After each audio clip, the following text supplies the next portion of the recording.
Welcome back to the Resonant State with our dual podcast with Wake the Dead, Sean McCain, Sean McCann, and we have William Ramsey. And so our topic has actually, in a certain way, it is now manifesting in the world. In terms of what we're talking about, is not just abstract. We are actually seeing a very radical split, right? We're seeing something that, Charlie Kirk, again, the guy started when he was 18. He was personal friends with Trump. He was changing his positions. Yes, he was sort of you could say, a generic kind of conservative at the beginning, but he really had a very large following and he seemed to have actual personal integrity. And again, 31 years old. Imagine that guy in 10 years, what level he could be at. But again, another type of assassination with lots of anomalies, strange 910. We have that as that the stabbing also in the neck, 822. I feel these events are connected. But we have a galvanizing of left versus right when in fact that is not even the issue of what's going on here, right? We're looking at hegemonic world control, city of London versus people that at least, well, you know what? I kind of just want to have a normal neighborhood. I don't want to be a slave, up my brain uploaded into Netanyahu's like video game, and whatever. So anyways, Why? Why? but anyways, so get into this, and just one last thing that I was looking at is that there's been 360 mass shootings this year, just in 2025.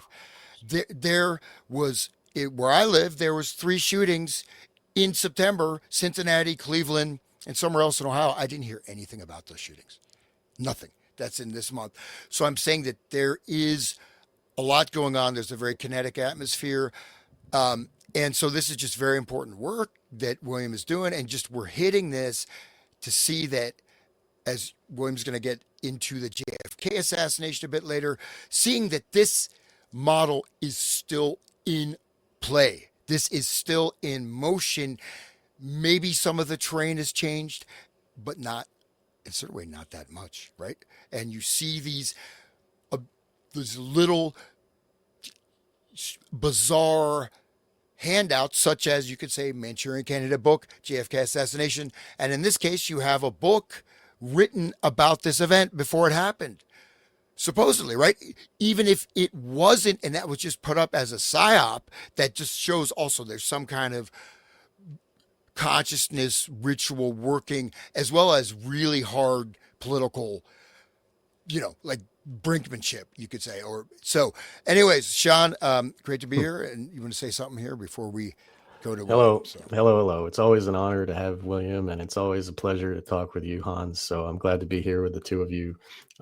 And welcome to Wake the Dead viewers and listeners. And we're continuing this with William. This is a wonderful deep dive, and all my listeners love your work, William, and we're so thankful. And Hans is right. I think that the idea of the putting up of the woman getting stabbed in the neck right before Charlie gets shot in the neck, I think that is like that's an occult working in itself. Just to have us thinking about the neck and that such injustice and violence, and then we see the same thing happen in a neck again, and it's a snuff film. Everybody's watching the snuff film, so it's it's taking that energy and putting that energy into the universe, and really why is it okay to watch snuff films now? It used to be snuff films don't exist, but now it's like everybody must watch. I think that there's a lot to that, and they're pushing us, and they're squeezing our heads so hard. Like we started the beginning of this year talking about Civil War, that movie, and the other one that leave the world behind. Like how did they start out this year? Like really, they were hoping for some real chaos, and they want some boogaloo, and they want everybody all, I mean, the way that they framed the shooter as like, oh yeah, he's not a tranny, but his boyfriend is, and that it just enrages all the right wing people that, uh, you know, in the flyover states, and they're all gonna the government wants them to grab their guns. They want all the militiamen to go start the war, and that way they can have no more America. Trump was, since the beginning, all the insignia and symbolism connected to Trump's election it was the tower card, the tower, the destruction of the old world. I mean, that's what Trump's job is. That's what he's doing. Now he's like starting the martial law, and everybody's like, okay, yeah, Chicago is messed up and dirty. Go get him, Trumpy. Save us, Hitler. Like, it's, we're in a worldwide Weimar right now, and the world, like, the all the powers are just grabbing. They're just taking what they can because they see the shift is happening, and like we're in all this upheaval and turmoil, and the war is in our minds, and this showing us the snuff film of Charlie is that's an attack on our consciousness, and I think it's all intentional. And so, like, the Manchurian Candidate was put through trauma-based mind control, but right now we're all getting trauma-based mind control, on a lesser form. We're all crying for this gentleman here, this Charlie. I mean, and his poor young kids and his wife. Like, I mean, what a tragedy. And we all had to witness and participate, and everybody has to think about it. It is, Hans has talked about it on my show about the descent down the tree of evil. This Klepoth magic is, I think, that's in play. And just real quick to bring this up, and yeah, that, and so one thing, to say that you do have to understand that, okay, certain things are just normal events. They happen. Like my garage burned down. Okay, I could say something happened. Just I had a big fire. Just happened in the week, same week. But the number 22, right? So we have the date of the Ukrainian lady stabbed on the 22nd. The shooter is 22 years old. Okay, so we have these two 22s that are very prominent, and so 22 is considered the master number, the bridge between the spiritual and material world, represented by a cube or a square. And it also connected with the 22 paths between the Sephirah in Kabbalah and the 22 letters of the Hebrew alphabet, considered the building blocks of the universe. Right. So technically, it's sort of like a positive, happy number, inner mastery, but manifestation of heaven on earth, right? 6 was 9, right? You also have, so it's bringing heaven to earth, earth to heaven, or bringing the physical and material plane. But what physical and material plane is being there, and which cube is being manifested?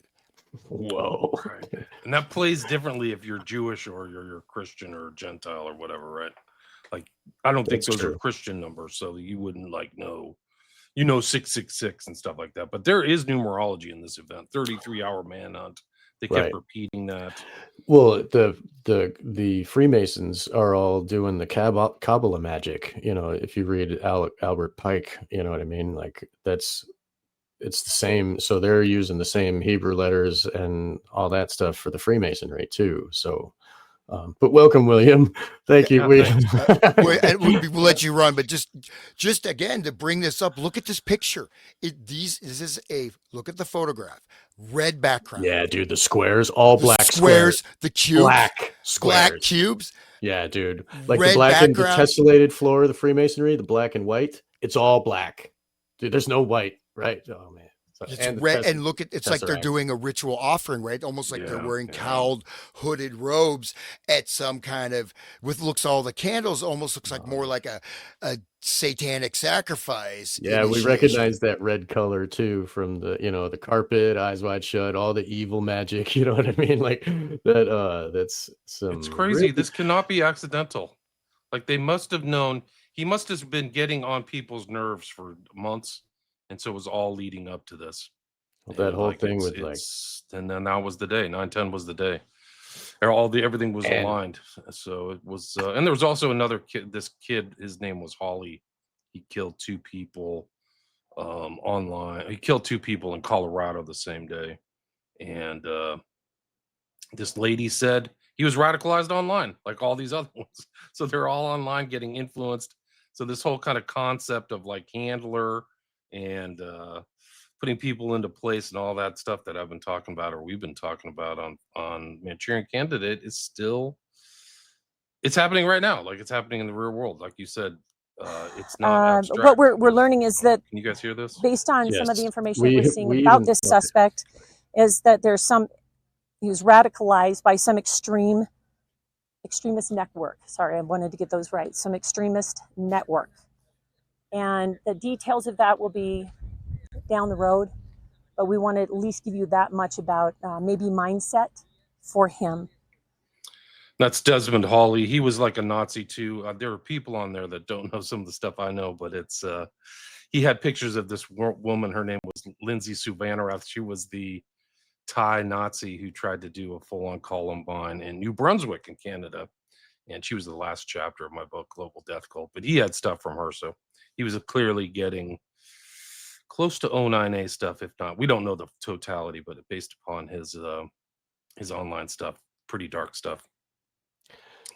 You mentioned 09A again, and I mean, we talked about that before on these episodes, and we also talked about the number 22 in the last episode. But that 09A is like it's a mind control. Oh, he popped out. Well, I'm gonna keep going though. That 09A is a mind controlled script that is loose online for anybody, for it to fall anywhere on anybody's lap, and they, all of a sudden can pick up this. It's not like where you go to the secret society and it's in this one building and you have to get tapped on the shoulder to get this kind of mind control. It is it's set loose on the internet for everyone to fall into, and it radicalizes them, and it's kind of like Satanism, like Levian Satanism, and that type of it's pushed out to just hit everybody, and anybody that's susceptible can fall into that. And there's no like higher leader order. It's just creating this madness, that creates chaos, and that ultimately the higher orders want the chaos so they can do the order abkeo. Well, I think that's related. Some of that spreading is related to like the child trafficking, human trafficking, where people are recruited online, they're led into stuff, and so there's been, you could say, here's the distinction. You can have, say, if you're a Marilyn Manson fan, right? You're getting into this negativity. It's pretty dark, but you're not getting recruited into this sort of that order of, and so that number 9 is very important, but it's like a decentralized network, yet there are grooming agents too for that, right? You're right. Yes, you're right. And it just reminds me like a guy who actually got injured because he made a remote control masturbation machine so people could control it. They would watch him online and they just went crazy with it. It's called teledildonics. There's a word for that. Oh teledildonics. Yeah. But it's like, oh, I got injured. It was traumatic. Well, some dude's controlling it.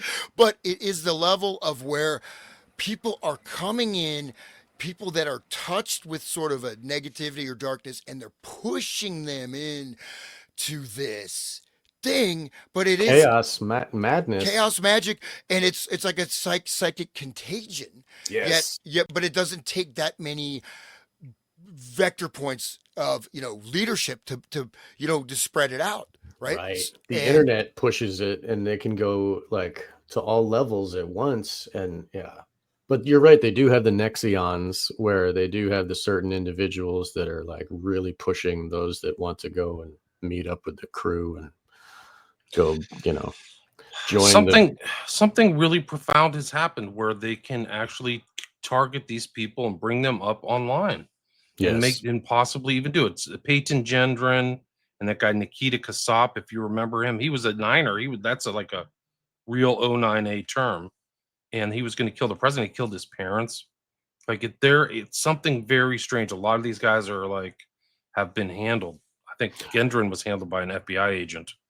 if you think about it, though, it is like the perfection of the Manchurian candidate tactics that they've been, this brainwashing and dry cleaning that they do. It's now with the internet technology and all of the, pedo groomers on Roblox and whatever else, like they have this ability to put the grooming on everybody and the mind control on everything. Like before they had to do like a 9/11 or whatever to really shock the world, but now they can like get into your personal DMs and like say, hey, I'm a normal person, when really, Right. even the chat Oh, GPT is making people commit suicide and I mean, like right. it is It's really beyond normal surveillance. It's basically they've gone into something where it's psychological manipulation on totally like a Philip K. Dick film or something. Well, And they find these young kids that are vulnerable. They don't understand. They haven't been around long enough to understand what's happening, or they're in an influence operation. And I just one thing that comes to mind is Dan Bongino, who's at the FBI. He's like, I saw something that would shake me to my core, and then he never said what it was. But I think the FBI is behind. Like, if you go, a lot of these guys are FBI, the guys who are like these influence operation type people. And Hoover was a monster, dude. He was an absolute monster. He's behind so many things. He covered up all these assassinations. He helped cover. I mean, it wasn't just the CIA. He helped cover up all those assassinations in the 60s all the way till when he died at the FBI. So just one reason, very briefly, why it's so much augmented, right? You could say you talk about a force multiplier, right? Because before to recruit somebody like 098, you'd have to, take a long time, right? You'd have to. So part of it is that number one, like we did that thing on doom scrolling, right, Sean? Is that so basically the human body maps the cell phone as part of the body. It's like you wow. are, and then if you're the children that are growing up, they are literally have been neurobiologically conditioned into this extension where they can't differentiate between self, other, reflection online. And so it allows such a greater depth of programming. Like I said, the doom scrolling within a year, it'll shrink your frontal cortex. So this is having direct effect on the nervous system. So yeah, anyways, go ahead, Lawrence. Totally. Thank you for saying that. Yeah, that brings in a lot to think about. it all But ties in together. Like, this is all like you're in a completely new environment where they're clearly watching like the people who are following the Kirk thing and looking over it, and right. people are moving into place. If you remember, like Eleanor Iselin, her whole plot is to have her son shoot the front runner. This is a political act. The shooting of Charlie Kirk is a political act. It's not just a cultural act. He's close to Trump. He's close to all these other pro-Israel guys. He's the head of an organization that brings in $80 million a year. I mean, that's pretty sizable, even just for a regular company. It's not. I mean, it is a company. It sells stuff. But if you remember, Eleanor she's going to get her husband. He's going to rise gallantly to his feet and lift Ben Arthur's body in his arms and stand in front of the microphones and begin to speak. And then down goes Kirk. And who says he's going to take up the bloody microphone and begin to speak?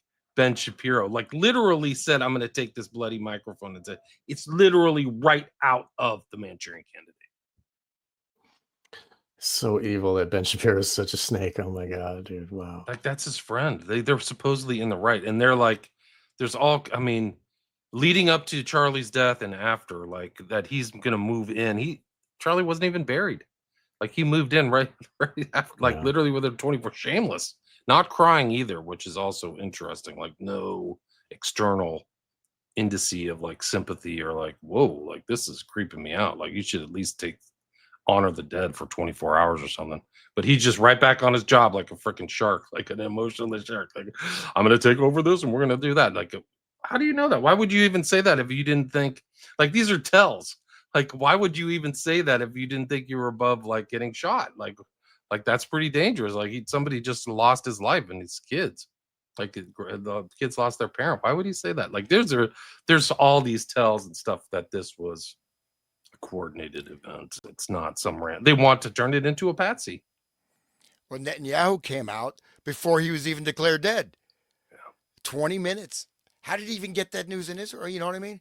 Like, Isn't so- that a tell in itself that he's Yes. telling you something? Yeah. Wow. And so the trauma is necessary to get that mind control going, all that mass mind control, like for everybody to see Kennedy killed, for everybody to see Robert Kennedy killed, like that, we cry. And that crying emotion is what fuels that, what happens next. Like look at 9/11, then we got the Patriot Act. We're still like all the presidents keep signing this thing that says we're in a national emergency because of 9/11.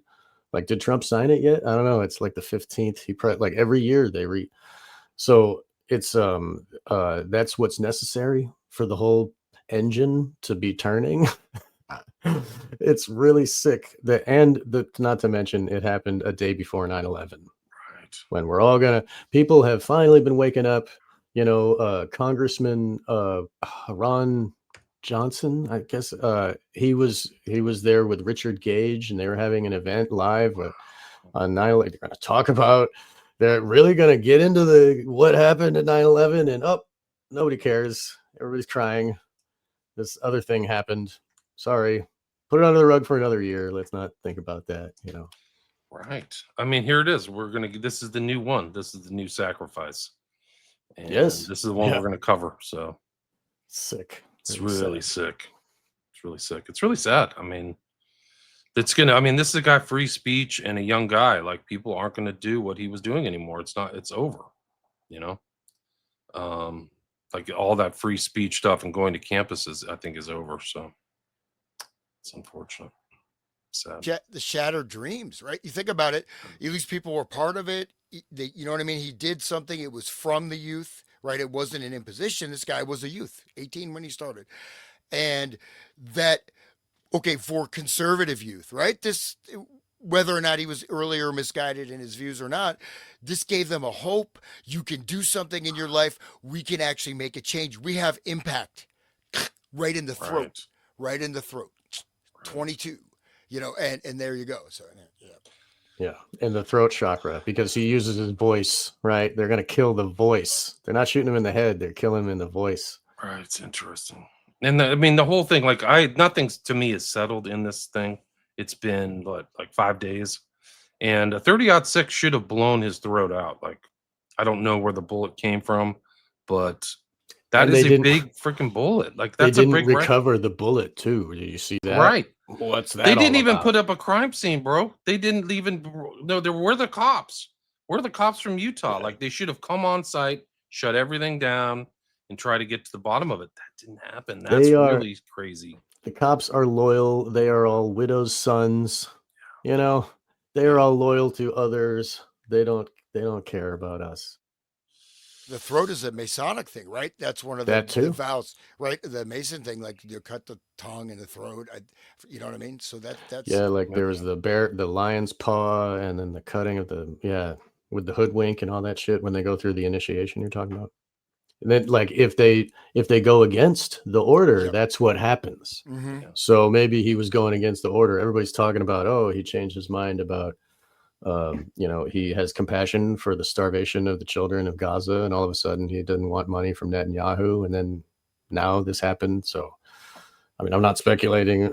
Don't kill me, guys. It seems like they were trying to get him back into the fold. You have to look at it within context too, because some people have left the group of like this kind of solidified conservative thing. Like, that Candace Owens left, Tucker's on, like, doing his thing amongst others. So, and Fuentes is more influential now, and all he does is talk about Jews all day. And that they tried that dude's crazy. Somebody tried to kill him too, showed up with sophisticated, like, with a freaking biker helmet. So, like, whenever they show up with a biker helmet, that's like somebody's doing something smart, because the biker helmet just goes right into like normalcy. Like, nobody would ever think that's out of the normal. He's not wearing like a mask like the Boltner guy who had the fake flesh mask, but like he just looks like he got off a motorcycle. Like, that to me is sophisticated. Well, we all know that everybody that rides a motorcycle is a 1%er. They're all criminals, right? Just kidding. All right. Well, William, do you want to dive into your presentation Yeah, here? we can go back. I mean, I think that all this stuff is relevant. I think that you Yes. can see these overlaps between current events and JFK and Manchurian Candidate. The themes in Manchurian Candidate, I think, are still there. And I think that it's interesting because I'm seeing more people talk about the term or the concept of Manchurian Candidate after a lot of my talks. But this is like the guy who had the 201 file on Oswald.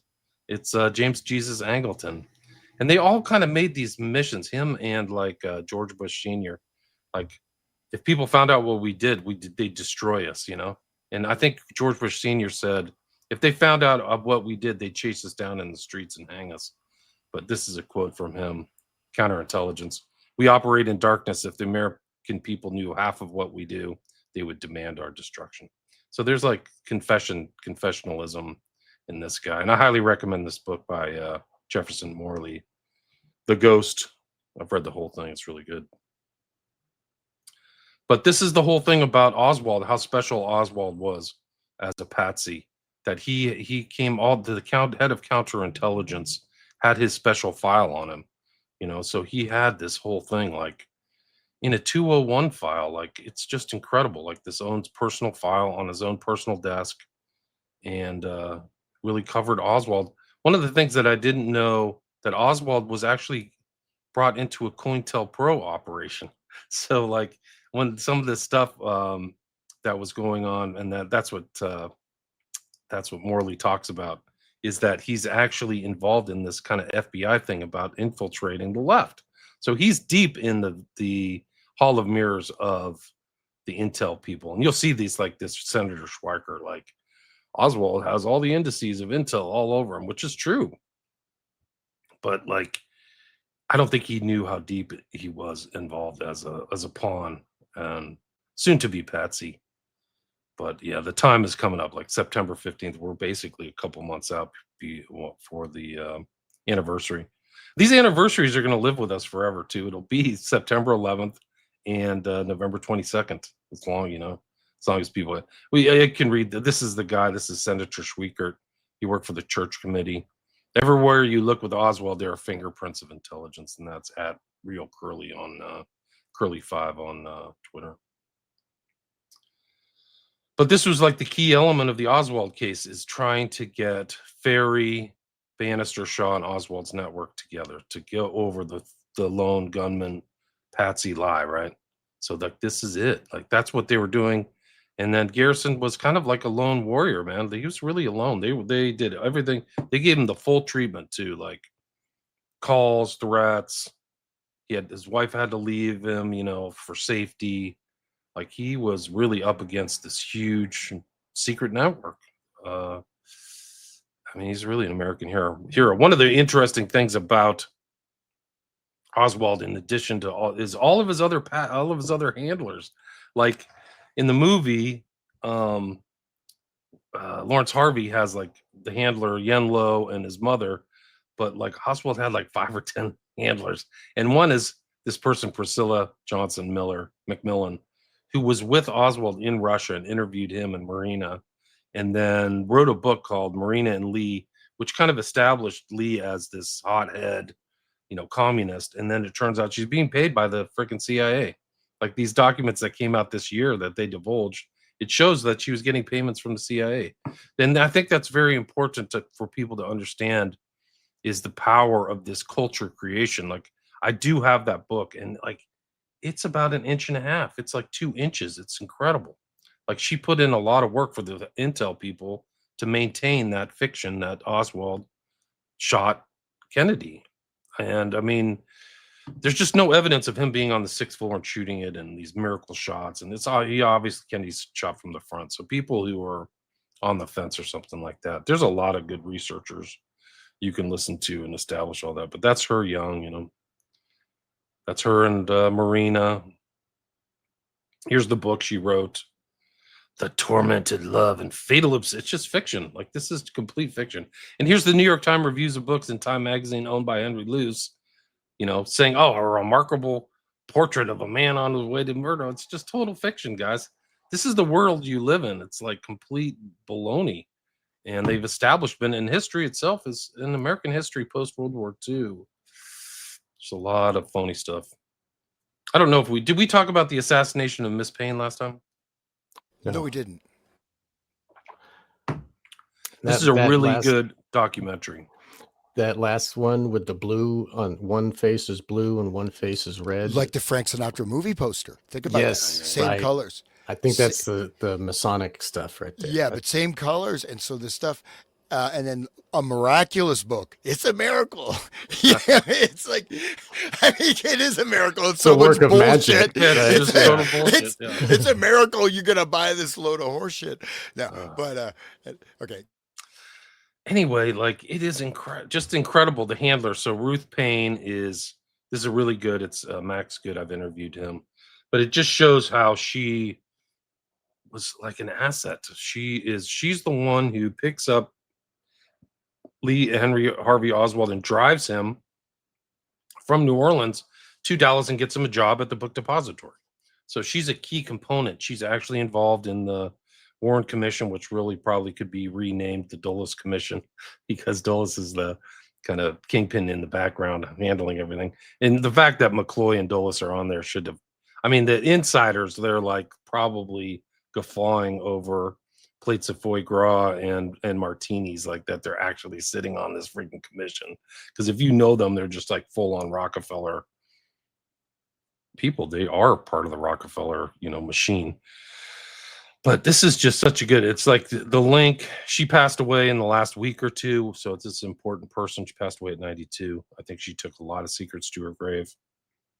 And actually, you want to talk about fiction, her house is like a historical landmark in Irving, Texas, where you can go and walk through, and and it's kind of like the sixth floor depository, because they're fake. I'm telling you, they're both basically fake. They're basically fake history that's been set up to establish this whole ruse that Oswald did it. And they're still extant. So this is how long-term their thinking is. They're going to keep telling this lie forever and establish it and put resources, like serious resources, into establishing that lie. And I think it goes back how we finished off the last one, where these guys acknowledged they were in for total power and that they're all going to hell. And they belong that, because you want to talk about mind control or mind raping or the rape of the soul. That's a theme within the very last part of Manchurian Candidate. These lies, like, people get deceived by them. They're weak-minded, or they're not as experienced. They're more naive, so they believe these things. But this woman was one of the things you'll find, like, these are incredible pictures. This is the kids of Oswald and the mother, and then Marina. But this is another one. This guy is friends on the right. I forgot his name. He's Dutch or something, but he's friends with de Mohrenschildt, who's another one of Oswald's handlers, and that's Oswald's mother. De Mohrenschildt, if you read Family of Secrets, I forgot the author right now. De Mohrenschildt is a white Russian. He's heavily involved in the oil industry. He's friends with Jacqueline Bouvier, JFK's wife, when they were in kind of pre-World War II New York City. Like, this guy's totally connected. And he's another one of Oswald's handlers. Like, he wrote a book about it. And then as they were starting to do the investigations, Church Committee and things like that, there were a lot of assassinations, and there's some really interesting exchanges between him and George Bush Sr. And he's kind of pleading for his life. Like, de Mohrenschildt saying, and this is from the book Family of Secrets, he's kind of saying, I never talked. I've never done anything wrong. I'm on board. I mean, that's kind of the gist of it. I don't remember them verbatim, but then he ends up blowing his head off with a shotgun, supposedly. So this is another so-called suicide. Right before he goes to testify, like classic stuff, like Johnny Rosselli or some of these other characters. And this is the really good book about it. His name's William Oltmans. One of the things, this is kind of like one of the lost stories about JFK, but Willem Oltmans is in the movie JFK. So Oliver Stone kind of brought him in for a very small role. I forgot who he played. Maybe he played de Mohrenschildt. But I recommend this book too, Walking the Razor's Edge, The Dutchman and the Baron. and it's kind of a kinked out story about the JFK assassination, because Oldman's and DeMorenshield were lovers too. Like, it's weird, man. It's like one of those weird things. One of the things about Ruth Paine is one of her old friends is this woman Bancroft, right? She is this. They spent time before World War II. They were like friends traveling around Europe. They're carousing. They're kind of free lovers, and they're kind of like almost 60s type people without the drugs and the new music and stuff like that. But they were kind of like flapper types or something like that. And she's with Payne.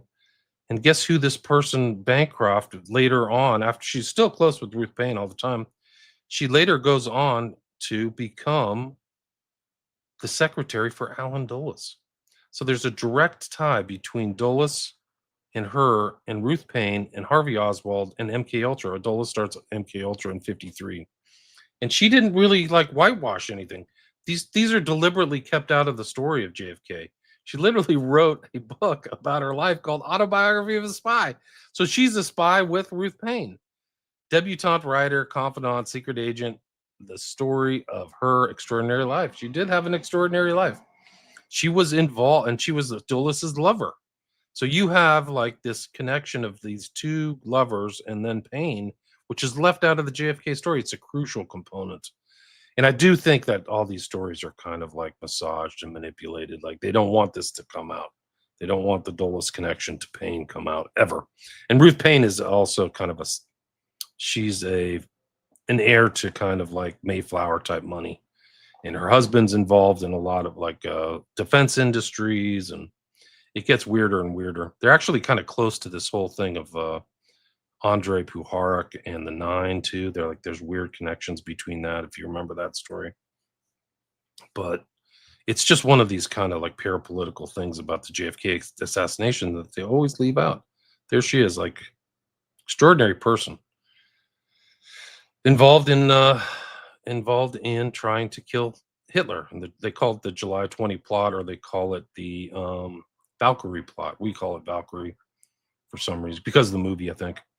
But Bancroft recruited by the OSS, and both worked and had a romantic relationship with Allen Dulles. He's the central figure. Like, he's pretty much the operational central figure all the way around the JFK assassination, and really the 50s and the mind control and all that. Like, he's wearing a lot of different hats. And the fact that he's friends with Ewan Cameron too is very telling. And that whole Ewan Cameron trajectory up to McGill and all that is really something else.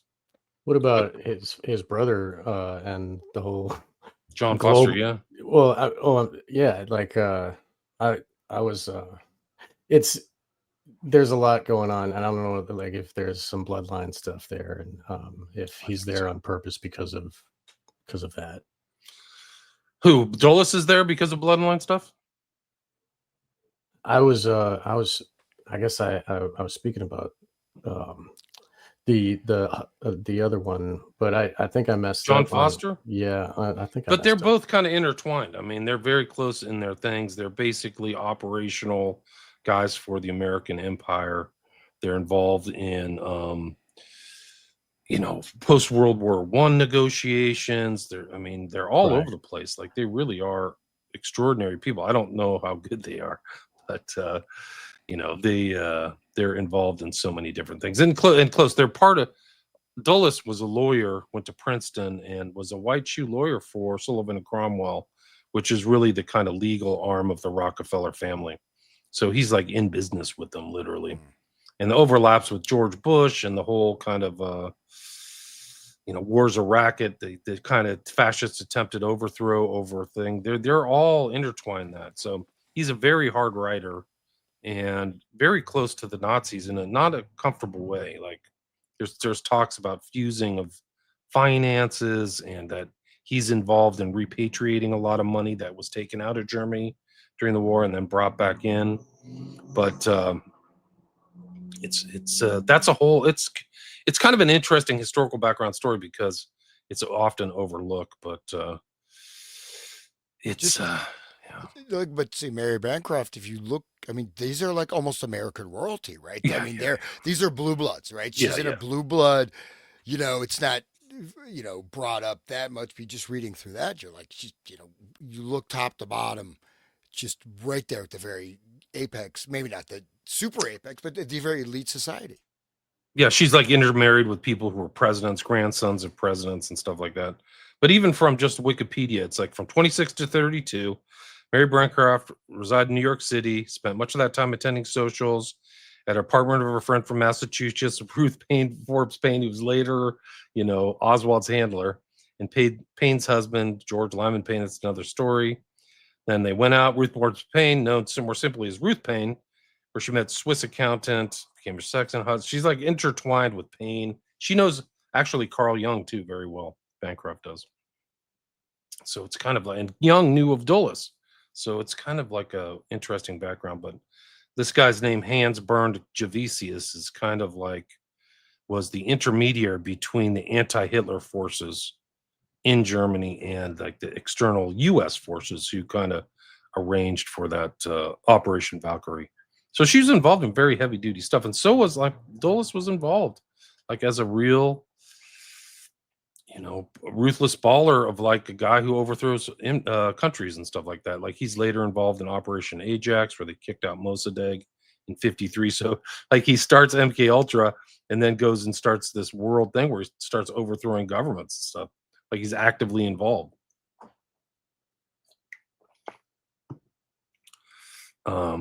She's recruited, but it's just this. She's friends with Dulles's wife, Clover. Then she became friends with Henry Luce, and like Time Life magazine would later buy the Zapruder film. I mean, it just goes on, but it's all in her book. She like reveals a lot in her book about Dulles and stuff like that. There's Hans Bernd Javisius. This is the aftermath of the bombing. And then there's David Ferry. That's another handler of Oswald, this strange guy who lost all his hair. He has alopecia. All that hair on his face and everything is fake. It's totally fake. And he's a pet. He liked teen boys. I don't know if that's a pederast or what. He's like, that was his, he's gay, I guess. This is the infamous picture. And this is from 1955. So you have this really heavy duty thing about Oswald and Ferry together, and they're both circled here. It's pretty incredible.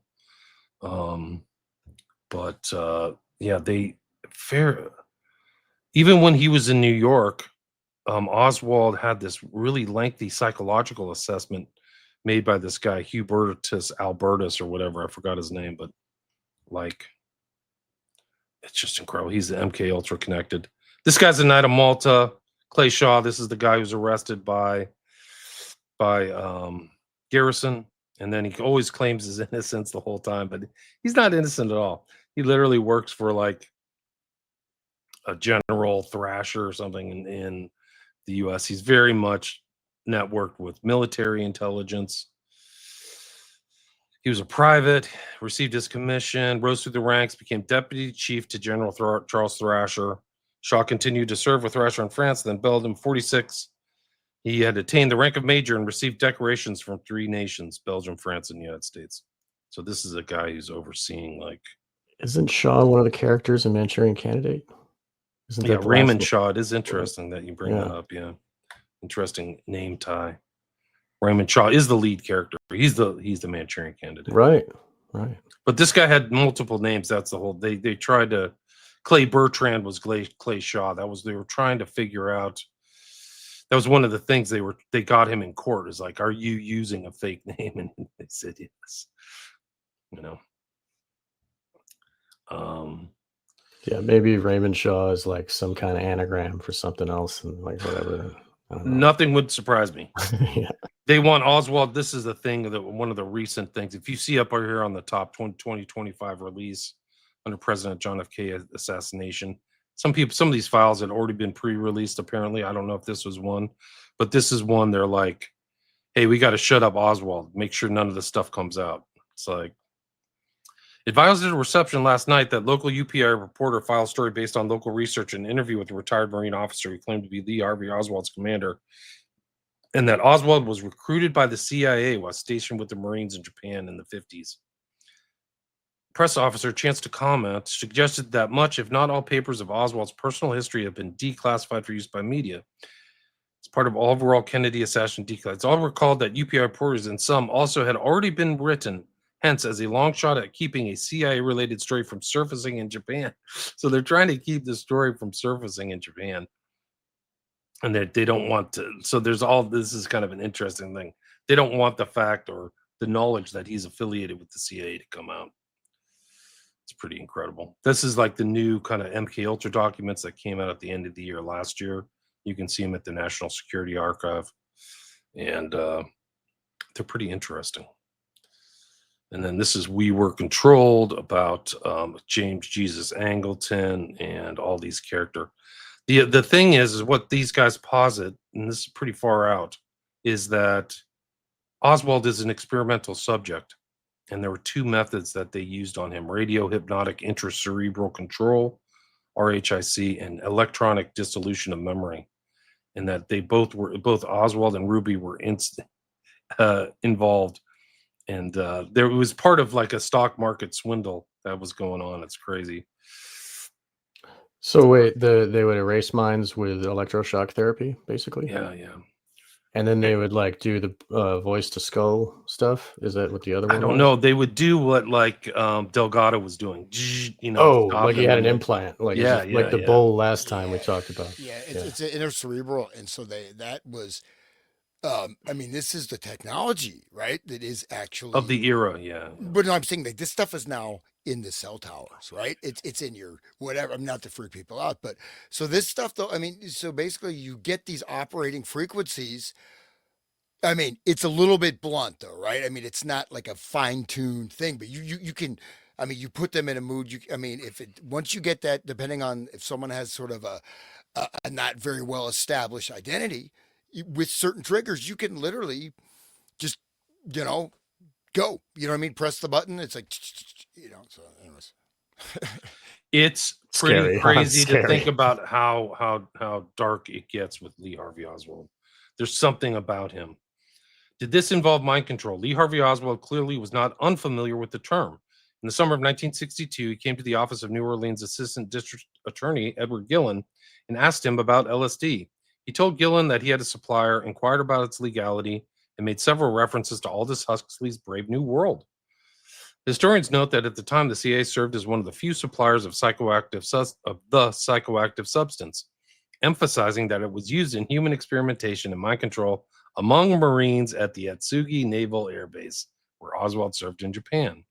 One Marine from Oswald unit even confessed that he had been one of the human subjects. One analyst suggested that Oswald making himself visible in this way on this topic with a public official may have been another attempt to establish an image for himself as a dope-taking commie simp. Of course, Oswald may have had a genuine curiosity about the drug, but we know that they were doing drug testing at Atsugi before Oswald got there in 1957.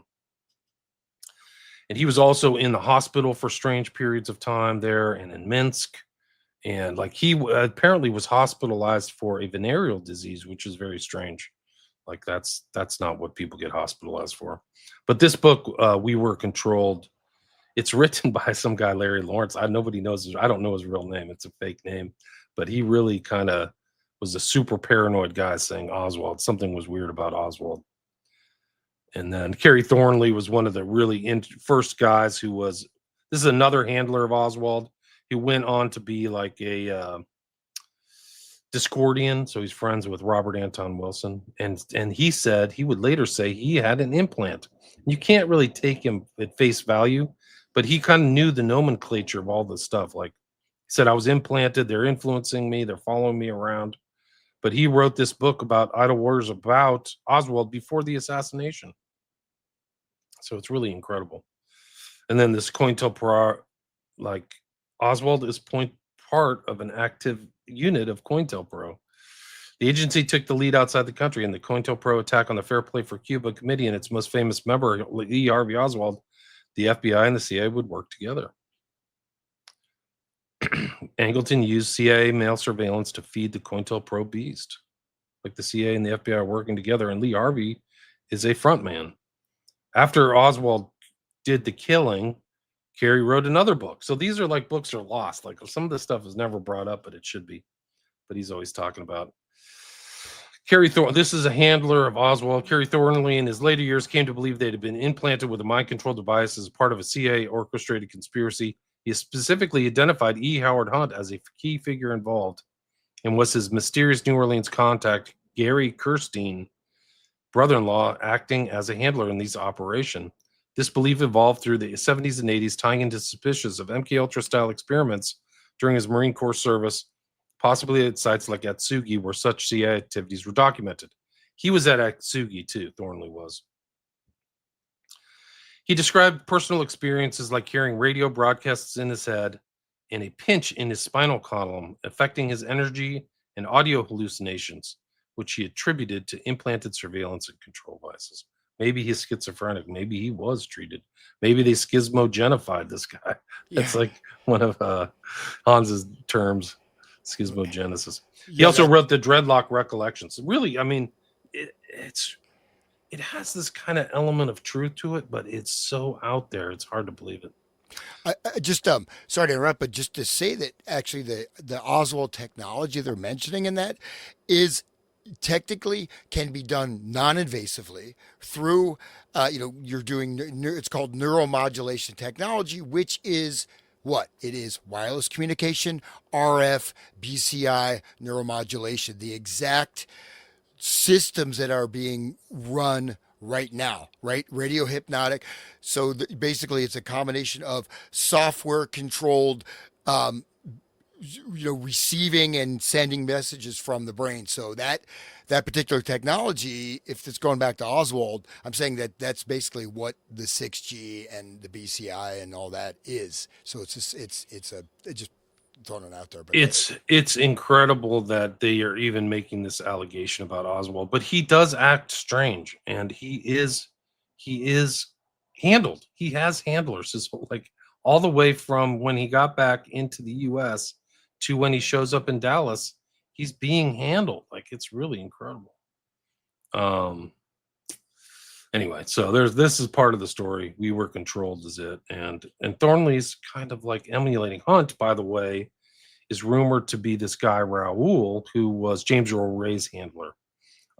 For some reason, Ray was able to escape Memphis, Tennessee after the death of MLK. And if you remember, he did some kind of hopscotching movement. Like he went to Montreal in Europe. I forgot where he ended up, where he got caught, but like he was able to be on the run. And this is a guy who just got out of jail with no money. He's one of those guys that it's just like these other assassins, like they can bounce around in weird ways. Nobody can explain it. Where are you getting your money? Where are you able to do this? How are you financing yourself? But so E. Howard Hunt is a very dark figure. Like that's a whole nother story. Like he's also involved in the Bremer case. If you remember the Bremer case, I think if we did that presentation about Catcher in the Rye, Bremer was the guy who tried to kill George Wallace, another political assassination, right? Who did it help? And the rumor is, and they denied this rumor, they had to deny it, but the rumor is that E. Howard Hunt wrote Bremer's fake diary. And so even in today's assassination, or this week's Kirk's, apparently this guy's writing stuff, the so-called Patsy or whatever, Robinson, which is actually kind of an occult name, believe it or not. I think the Robinson in the English goes back to when they used to dance, when they used to have the kind of pagan rituals where they would dance around the pole, the maypole. Yeah. Like the Robinson, that's where it derives from. It's interesting. But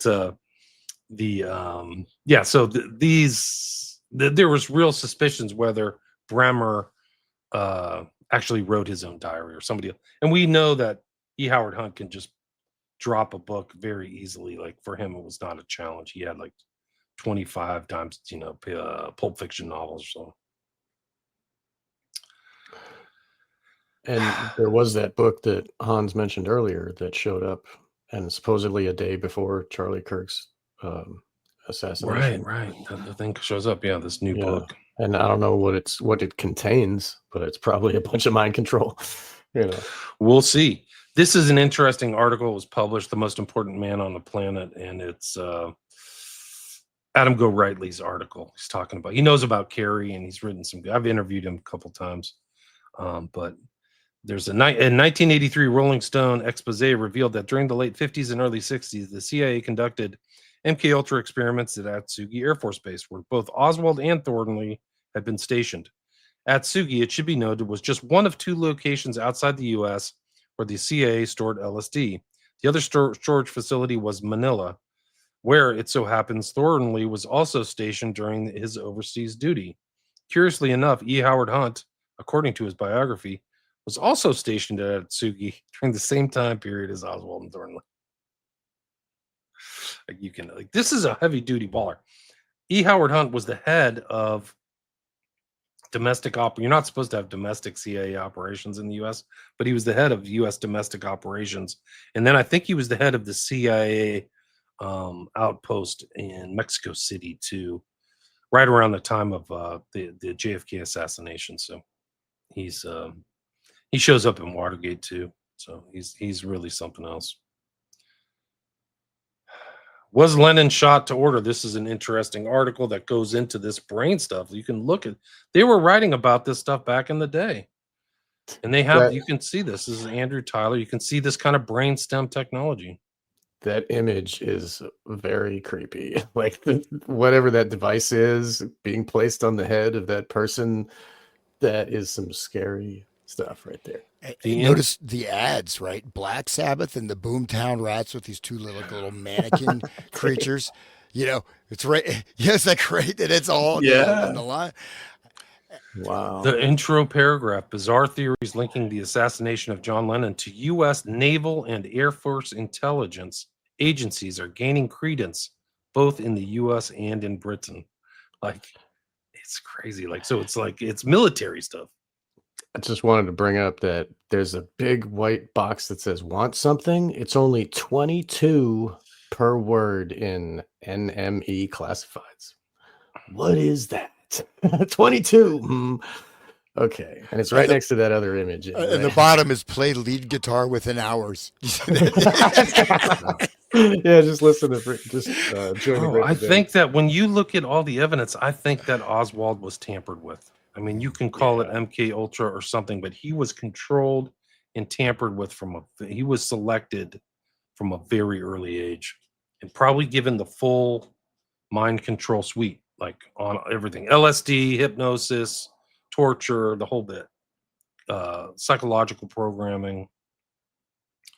And that's why he became the patsy. And that's the story that isn't in the JFK narrative, even amongst the JFK was assassinated by a conspiracy crew. They leave it out. This is the guy that JFK fired in 1961, and then Oswald supposedly took a shot at him in 1963 through a glass window. I forgot his name. What is it? Walker. And then it ties into this whole thing because Curtis LeMay Walker, said to inspire the James Mattoon Scott of the movie 7 Days in May and Ripper and Strangelove. And then 7 Days in May is directed by Frankenheimer, who directed Manchurian Candidate, right? So these real figures are influencing fictional characters that people know. People know this Dr. Strangelove, Ripper from Dr. Strangelove, right? Which came out in 1964 after Kennedy was shot. This dude never married. He liked to troll dudes in bathrooms. They found out later that he was a bathhouse marauder, bathroom marauder, or something like that. I don't even know. Yeah, just like Fauci. Oh, shit. This guy wrote great books. William Turner. You can see this. He wrote a great one about Sirhan and RFK, and the foreword here is by Oliver Stone. But he has some really interesting stuff going on.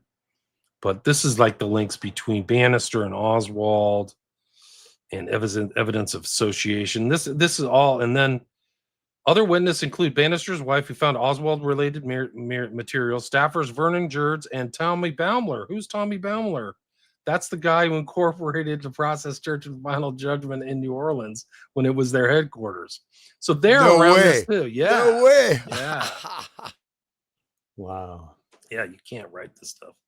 So that's kind of like one of those known kind of crypto facts, is that the process church bounced from the top of the Yucatan to New Orleans. So New Orleans was their headquarters around that time, and they're up to no good. New Orleans has been like the seat of dark occult magic and witchcraft forever, like since the beginning of America. It's really dark. That's where a lot of that African stuff came over. Yeah. Damien Eccles lives there now, which makes perfect sense. Figures, yeah.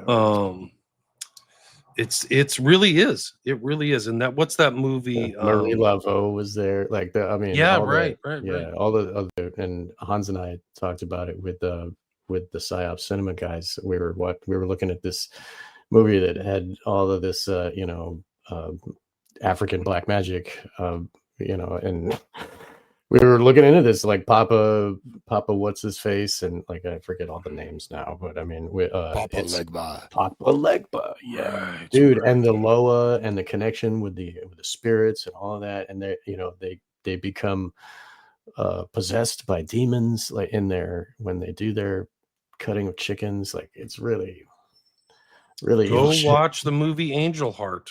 That's what we were talking about. Yes, okay. Angel Heart. Yeah, it was a great movie. Really one of the best. New Orleans and just all that stuff's in there, man. Really dark, like black magic. Yeah.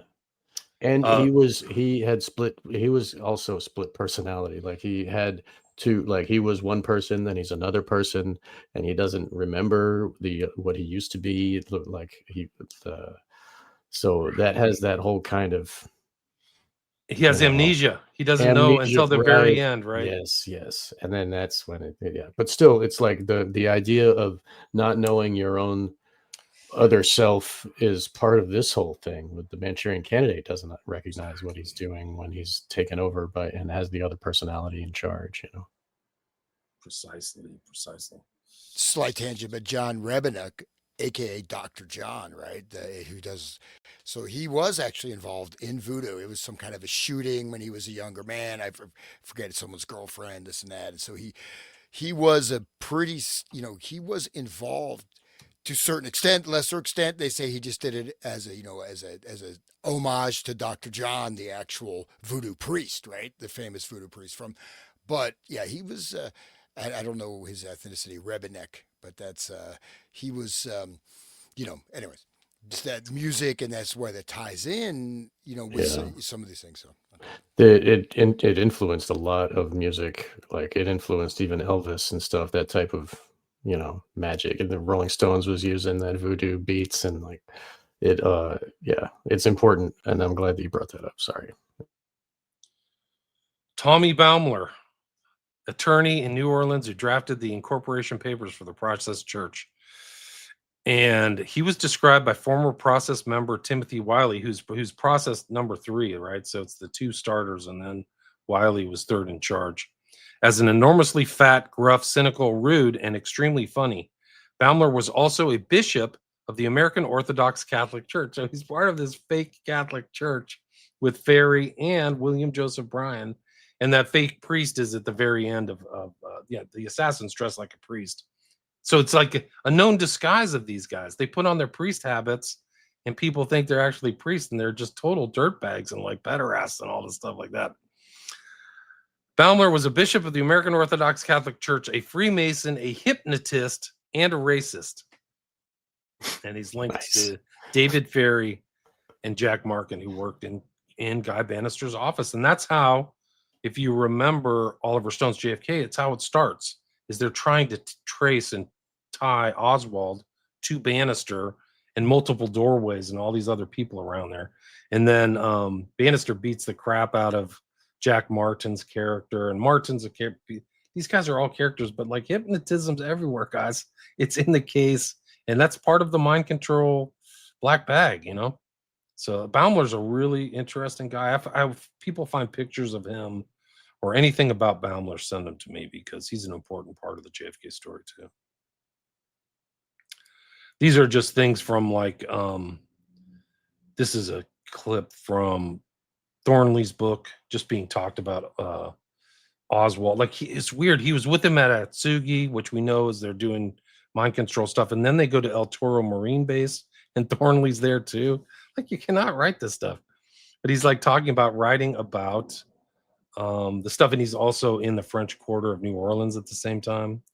He's in the strangest places at the strangest time. It's almost like he's shadowing Oswald for some reason. Like, it's just so strange. 59, I was stationed at El Toro Marine Base. Another Marine in that unit was Lee Harvey Oswald. We became acquainted. So that's after Atsugi. So then he goes to Atsugi, where Oswald served previous time. I wanted to write a book, understand delusion with the turn to Marxism. Then I first intended to write A Poor Man's Ugly American. Then my young friend George Howell traveled from our home in Whittier to the New Orleans French Quarter, where Oswald would show up. And I continued to work on the first draft of The Idle Warriors. That's what it's about. That was the one about Oswald. You see his ideology. He's like sort of pro-Soviet. Then he read Atlas Shrugged aboard a boat. He changed, overnight. That's all it takes. Crazy stuff. Ayn Rand is powerful, man. Yeah, this is about. I think this is from. I don't know if it's from Bowert's or it's. I think this may be Keith's World Control, Mind Control, but Esterbrook, who's a big wig in hypnosis, right? He wrote the book Hypnosis. He wrote Hypnosis, a tremendous element in the weapons of war or something, a 50s article, like crazy. Esterbrook even offered the suggestion that Lee Harvey Oswald and Jack Ruby could very well have been performing through hypnosis. Esterbrook quite possibly would have been in the position to know. Yeah, he would. And that's from Operation Mind Control. Guess what I found out about Operation Mind Control since our last talk? Like, the two main books are Bowert's book and Marx's book. Guess who wrote the intro to Operation Mind Control? Who? Richard Condon. Yeah, so he's No like, way. yeah, so he's tied Wow. into, yeah, Holy really shit. crazy. Let me see if I can bring that up. What do you think about Bowert's book? Because I know there's a guy, I'm not recalling his name. He said he worked with Bowert for many years. He's bringing that material out. I know there's like this research edition. What do you? But the guy who was very closely associated with Bowert, he kept bringing up, it's use Marshall McLuhan. The media is the message. Just create your own narrative, and then you'll be. Well, okay, that may free you from mind control, but it seemed a little bit lightweight. But what do you think about that book overall? I think it's I've heard pretty good, critiques about Bowert, but Okay. I mean, you have to. I think you have to put them in the context of where they were and what they were able to access. Like, it's pre-internet, but I think Bowert was. I think it's pretty good. Like, there's a lot of things in there. There's that Fletcher Prudy, who did a lot of work on JFK's involved in this. So you see these overlaps. I don't know. I've heard people like really critique this, but this is Condon's intro right here, and he likens it. It's kind of an interesting intro in that he likens kind of the state of human beings as Grok the clown, who, having had his legs broken in 8 places by his father for professional reasons, to be certain the child would grow up walking grotesquely so as to ensure his eminence as a clown. So kind of like somebody's deliberately crippled. And then he likens the mind control stuff to deliberately crippling humanity. And it's really, he ends it up as, there's an alternative. We can all forevermore be transformed in the image of Croc.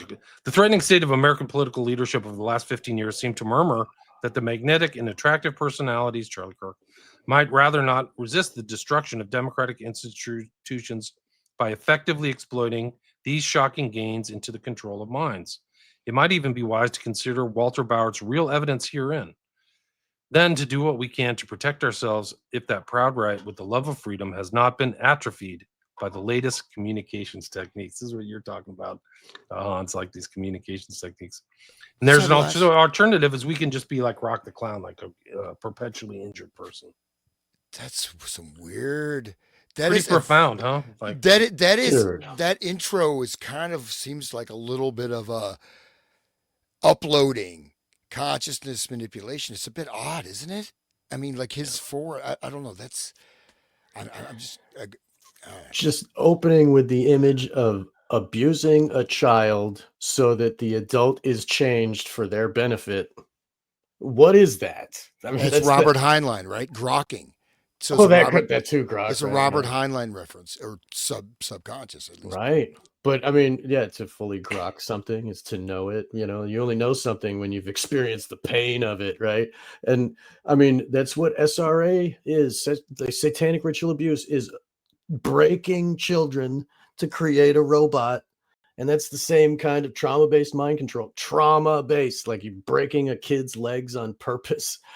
And then, you know, and then I think about, and he's talking about, oh, we can have this for the whole society. And then it reminds me of like what Kurt Barker said the dark occult wants for people is to start amputating themselves. They want to make it popular to. They're doing know, it right now. we That's the can whole like amputate. tranny stuff, right? Well, that's it, right? Yeah, they start with the most important, breasts, sex organs and stuff, but then eventually, it'll be computer programmers don't need legs, and people that work with their ears don't need their eyes and stuff, and it like it's gonna get weird. It's It's pretty freaking weird now. But this is one of this thing of this intro article by Condon shows how he grokked the whole situation, right? He understands. That's why the Manchurian Candidate book. That's why he wrote Manchurian Candidate. Right. He was chosen for that, right? Whatever happened, he understood things, man. He really did. And maybe that's why, I don't really know why, but maybe that's why this guy Bowart asked Condon to write the intro. Usually that's what happens. The author says, hey, will you write an intro for me or something? Just for fun, just want to check out. There wasn't this actual guy, Grok the Clown. Can you see it? If you could, no, I can bring it up. I just brought up that screen. Wow, look, this guy is that. Have you seen that? I have to remove this. He's got to put it up. He's got to click a button. Pretty. Whoa! You look at it. It's pretty. Look Dude. at this. Pretty trippy, right? That's nightmare fuel, man. He was supposed to be the greatest clown in the world. So was his legs broken as a kid? Was that a real story? Is that a real story? I bet it's true. Grok, Grok was born. Yep. King of clowns, Europe's greatest clown. Born Charles Adrian Wettak. He really was a real person. Wow. It doesn't say anything about his legs. The greatest of Europe's clowns. And what does X use for their AI to grok? I guess it's taken from Heinlein, but still, maybe it's this. Maybe it's spelled a little different, I guess. But so it does Grok's career is commemorated with the Grok d'Or, an annual competition for young circus artists, which first took place in 2003. He's been in tons of films. Every rabbit hole is like so deep and extensive. Yeah. Like you just fall away into all these rabbit holes, man. But his legs were not broken. I mean, they just don't mention that. And he retired to a 50. Wikipedia won't. Well, no, it looks like that may just be. But he's pretty creepy looking, right? I mean, agree. He's very creepy. Yes. He retired to a 50-bedroom mansion that he called Grok Shea Grok or whatever. Oh, anyways, okay. Here's more of Condon's intro. Like, in an epigraph to this book, Zbigniew Brzezinski measures the political probabilities of mind control use when he says exploiting the latest communications techniques to manipulate emotion and control reason. Today, our secret police and our military establishment have demonstrated in Vietnam and elsewhere, examined by Bowart herein, the powers to create assassins out of our children. Oh, so real quick, that goes back to your intro. Hey, Hans, it's your intro. There's been all of these shooters this year that aren't even out there. Like, this is what he's saying, I think. By the way, I just looked up. Grok's legs were not broken. He was known for his acrobatics. Oh, the opposite. He would jump through chairs, backflips, and he was like a gymnast. You know what I mean? Like an acrobat. Wow. So that's a complete lie. No, really odd. No, you got to reread this. It's his father had his legs broken. So the Grok's father the father of Grok the Clown having his legs broken. But then why does it say we end up with Grok? Father did that to the son. I thought that's what that was. I think you're right. Yeah. Broke Grok's leg and they played to be certain the child grown up walking grotesquely. Wow, that's crazy. But that's the opposite. It's like it's the inversion, and to your great hero Grok, we're gonna break its legs and he's gonna be deformed. Like it's anyway, never mind. Yeah. This is really interesting. Like, this is the tie-in with this whole Manchurian Candidate. Were the assassins programmed to forget they did it, or were they programmed to do it? We may never know, for they stand bewildered, idiotically grinning for the cameras. So I think he's like insinuating that these clowns are like these assassins. They're like evil clowns, kind of like jokers. This is a whole nother show, like just a whole nother show on freaking Operation Mind Control. Dude, It's a great book. Yeah. Yeah, whoa. These guys really thought about it. That's the whole thing, you know? They really did. Really crazy. But all these, like, I mean, one of the, I don't even know if I have it in my slides, but one of the key elements of the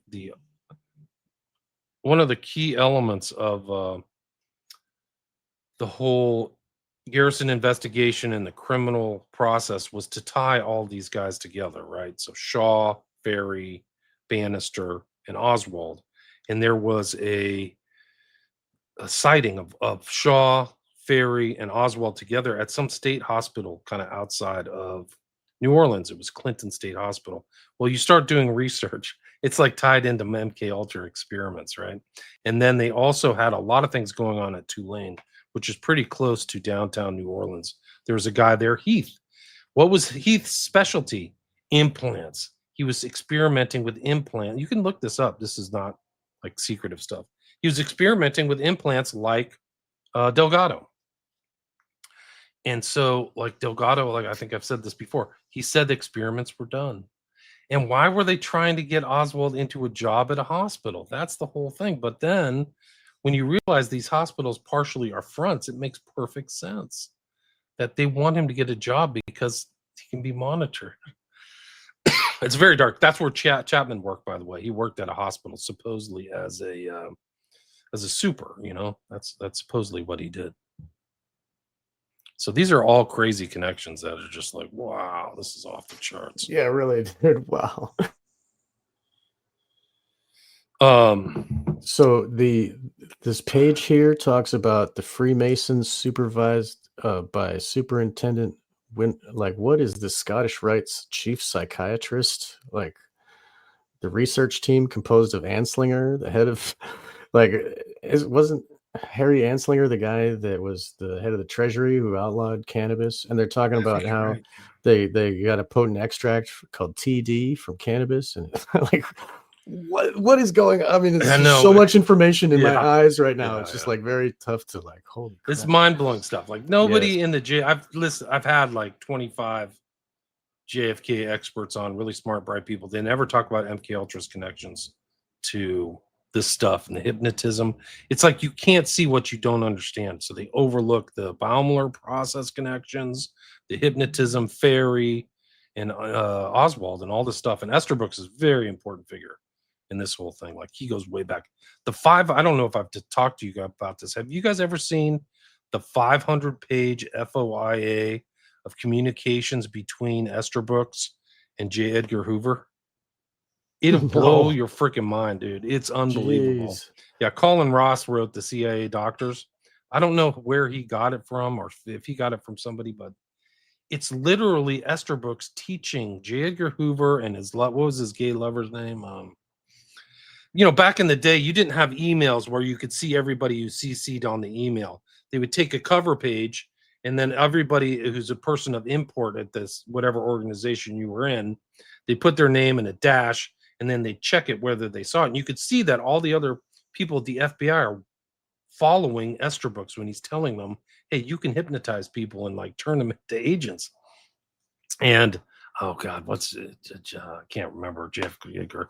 Anyway, this is like this long exchange between Esther Brooks, mentioned right here, and J. Edgar Hoover and his buddies in 1935. Like they are literally talking about it. And you can see Edgar Hoover's wheels of his engines as he understands. He starts to figure out what exactly Esther Brooks is trying to tell him.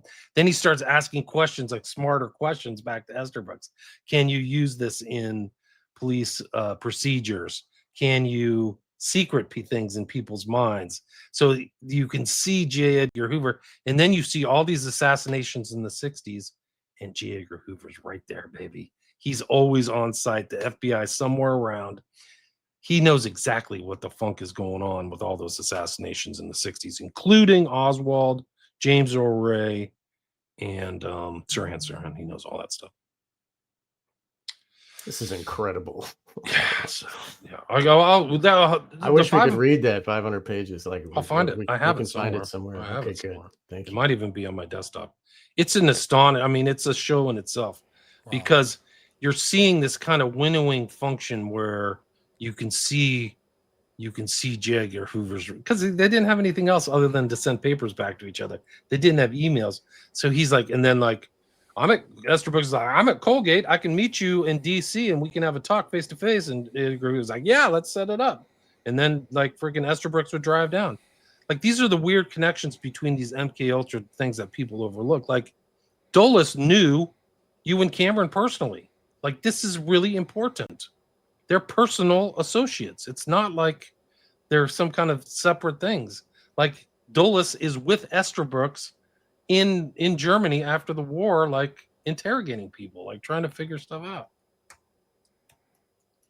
It's all one big thing, you know. It's all it's the you know, the global satanic force just like dominating the world. Like it's but once they figured it out, they did it. Oh yeah. This like is an on everybody, right? On the whole public, right? Yeah. This is just one example. I don't have the whole 500 at the ready. I can probably find it, but let me bring this up.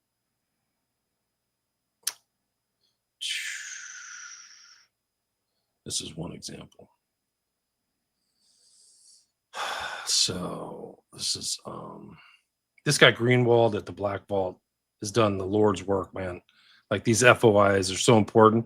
And the people who sent these out, they probably have no idea how culturally and you know how important they are. They're probably just like eating Cheetos, like stamping stuff and sending it out. They're like, dude, this is like vitally important information for humanity.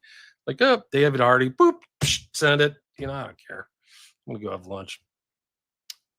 J. Edgar Hoover, dear Miss, this is from Esterbrook. This is 1933. So this shows how far back it goes. The timestamp for MK Ultra is 53. So this is 38, excuse me. This is like, 15 years before that. Dear Mr. Hoover, I wish to thank you for the copy of your address, Soldiers in Imperial Time. I have a perfectly beautiful setup in Concord for doing a little hypnotic work on the criminal. Mr. State Director, Probation. Insulin and Notrazol may be of no particular use as conditioners to hypnotism. So they're conditioning their hypnotism with drugs. And that's what people have said over and over, like William Joseph Bryan is like they're accelerating the hypnotic thing with drugs, right? And that reminds me of the Kanye's handler there, the Pasternak was using drug. He was like, his job was to study those kind of drugs and how they're affected. Like, so I mean, those handlers are everywhere. Like it's Hollywood and the government. Yes, like it's the whole thing. They are. He's Pasternak as a handler, I think. Totally. Yeah. One of the things that was in Manchurian Candidate, there's these references to Yen Lo in these papers, and that's a reflection of real-time things. So you see this when Esterbrook is writing to Hoover. Wow. I thought the following titles might interest you. A book by Meyer in German, Crime and Hypnotism and Methods of Forced Solution, or Narbutovich, Hypnotism by Means of Indifferent Stimuli According to the Conditioned Reflex Method. So that's very important, because indifferent stimuli means there are going to be stimuli that you're not even knowing that it's even affecting you.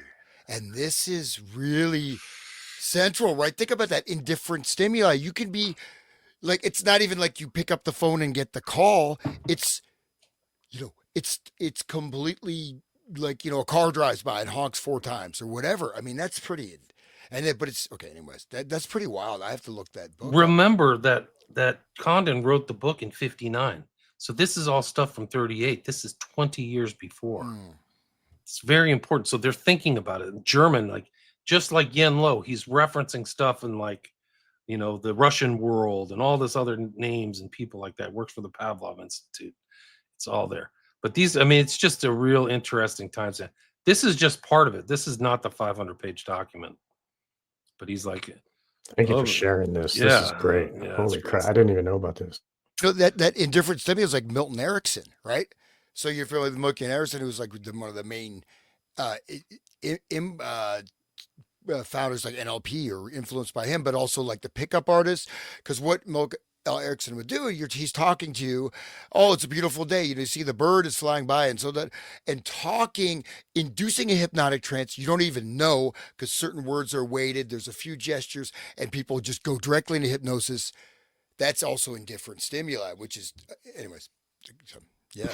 And they can do that on the TV and hit everybody at once, and But look at this flurry of communication. Estabrooks is sending it back from Colgate, upstate New York, Hamilton, right? Hoover's absent. Let's do the experimentation with criminals and suggesting a representation of the Bureau show up. So everybody at the Bureau's involved. It's not just it's J. Edgar Hoover. They're all involved in this criminal stimulus and hypnosis and all this other stuff. Then it's back from Hoover to Estabrooks. Or one, prediction of hypnotic susceptibility from a number of subject attitudes. So this is the whole winnowing process of finding the right hypnotic subject. 2 types of hypnotic trances and their personality correlation. 1938.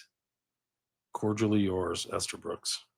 it just goes to show this is like the only mission of government is mind control. It's like that's what all they do. The only mission is either kill us or mind control us so that we do what they say.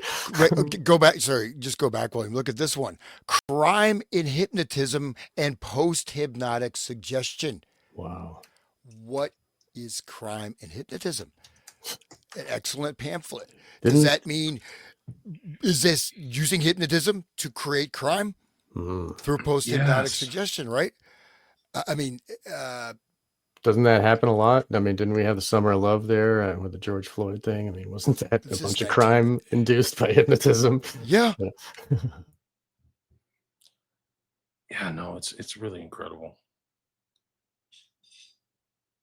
The FBI released a 495-page document in response to an FOA concerning George Hoban Estabrooks, which is the closest available document. It was dated till July 2017.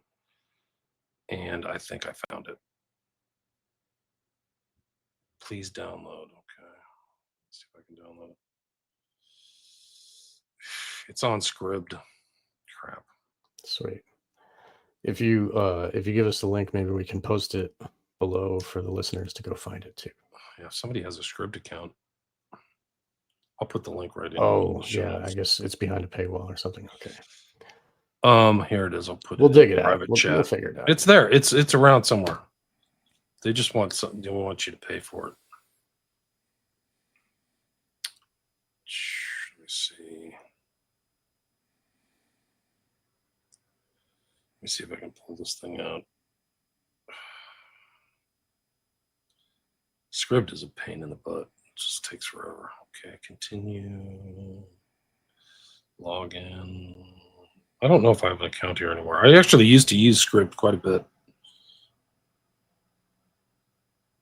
But what is animal hypnotism, right? And I just saw this other one. The mode of action of anesthetics in decreasing the negative potential of the brain cortex with resulting, anesthesia? Anesthesia, animal hypnotism. So these are different, one form of hypnotism, right? And I'm not even, so that's, got to be a different, like animal magnetism. So it's got to be some other level of this stuff. It's pretty. Yeah, I mean, references, courtesy. Oh, see how this thing. Tolson was the dude who J. Edgar Hoover was his boyfriend. But see how they had these lists of people on there? Those are all bigwigs at the FBI, and then they're like all getting CC'd on this stuff, right? Stamped on the 22nd. Number 22 again. Crap. Yeah, I don't have a Scribd account. Some listener does, and some listener will help. I'm sure they're listening. I mean, this is live, so hopefully it's already happening. So somebody's already. Hopefully. Dear Mr. Hoover, just another idea which I frankly cannot evaluate myself. I've been very much interested of late in certain work done by the Russian and French psychologists. This work runs along the line of causing a regression by means of hypnotic suggestion. In other words, they suggest to the subject that he is now 10 years old or 7 or 4. They then test this level of intelligence by means of recognized intelligence test, and to be quite frank, results are surprisingly accurate, much so, more so than I could have suspected. So this is the whole testing thing. They're like figuring stuff out and getting information from other people. With split personalities, when the personality or the alter part is broken off in the beginning, when the trauma happens, the time stops and that the age stays where it is. So if the kid was abused when it was 9 or whatever, and then that split stays locked away in unavailable from regular consciousness, and then when it's triggered to come up again, it is 9 years old. That alter is that same age perpetually. So this actually does happen with trauma-based mind control, where the alters will be regressed. They all of a sudden they're 10 years old So or it's 4 real. years I mean, old. this stuff is real. Well, Yes. yeah, and back that letter you had up, he talks about using hypnotic regression back to infancy in order to give someone an entirely new life Wow. in a Wow. whole new timeline. Really? Wow. Yeah, I just caught that. I just kind of skimmed that. Where is that? And that's just like the mind wiping that he was doing, Right. that Estabrook was doing. Regression to infancy. Wow. Wow. I'm sure that Pretty the electroshock. Yeah. See, the Germans are working on this before the war, right? The Russians and the French. Because that's the only goal of all governments. It's so Yeah. crazy. All right, let me see if I can find this. Yeah, I mean, this whole process, you can see the back and forth. That's what's important. Is like they're learning from Estabrooks. They're starting to get asked better questions. They're talking with the embassy too, like the English embassy's involved in this. But look at how much time, like this is like tons of things. 1940, J. Edgar Hoover. Suppose I take a good hypnotic subject, a workman in one of the munitions factories. I give him the impression, both in hypnotism and out of hypnotism, that he is taking part in a very interesting psychological experiment. I wish to demonstrate to the FBI the remarkable power which the hypnotist has over his subject. Then I introduce him to one of your agents. Needless to say, this age would not be genuine. Then I explain to him that tomorrow morning, in order to demonstrate this experiment, he will enter the munitions plant as usual with his dinner pail. I explained to that all the time he will be under surveillance by men of your department.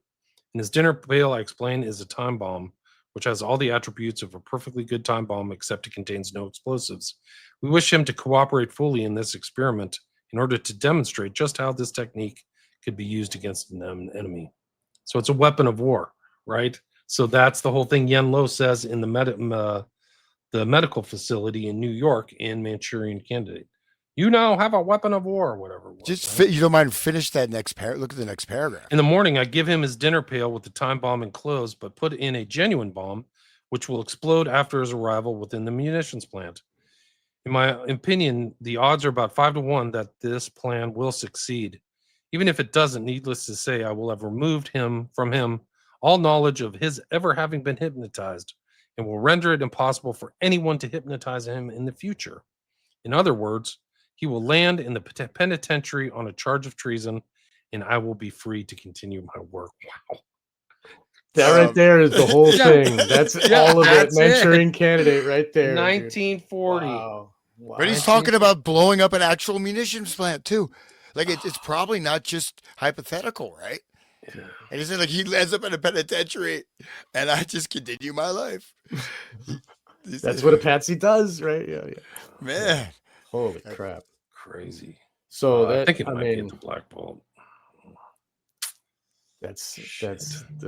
how it really works. That's it. This is the real. This is just mechanism. 39 pages of 500 pages of this stuff. Like it is off the charts. These Black Vault documents are incredible, dude. I'm They're so glad you found this incredible. stuff. Holy crap. Where is this? I think it's at the. If anybody knows where the Black Vault is, let me see if it's under here. Like, this is stuff like you can't even believe they let out to the public. It's crazy. Brooks.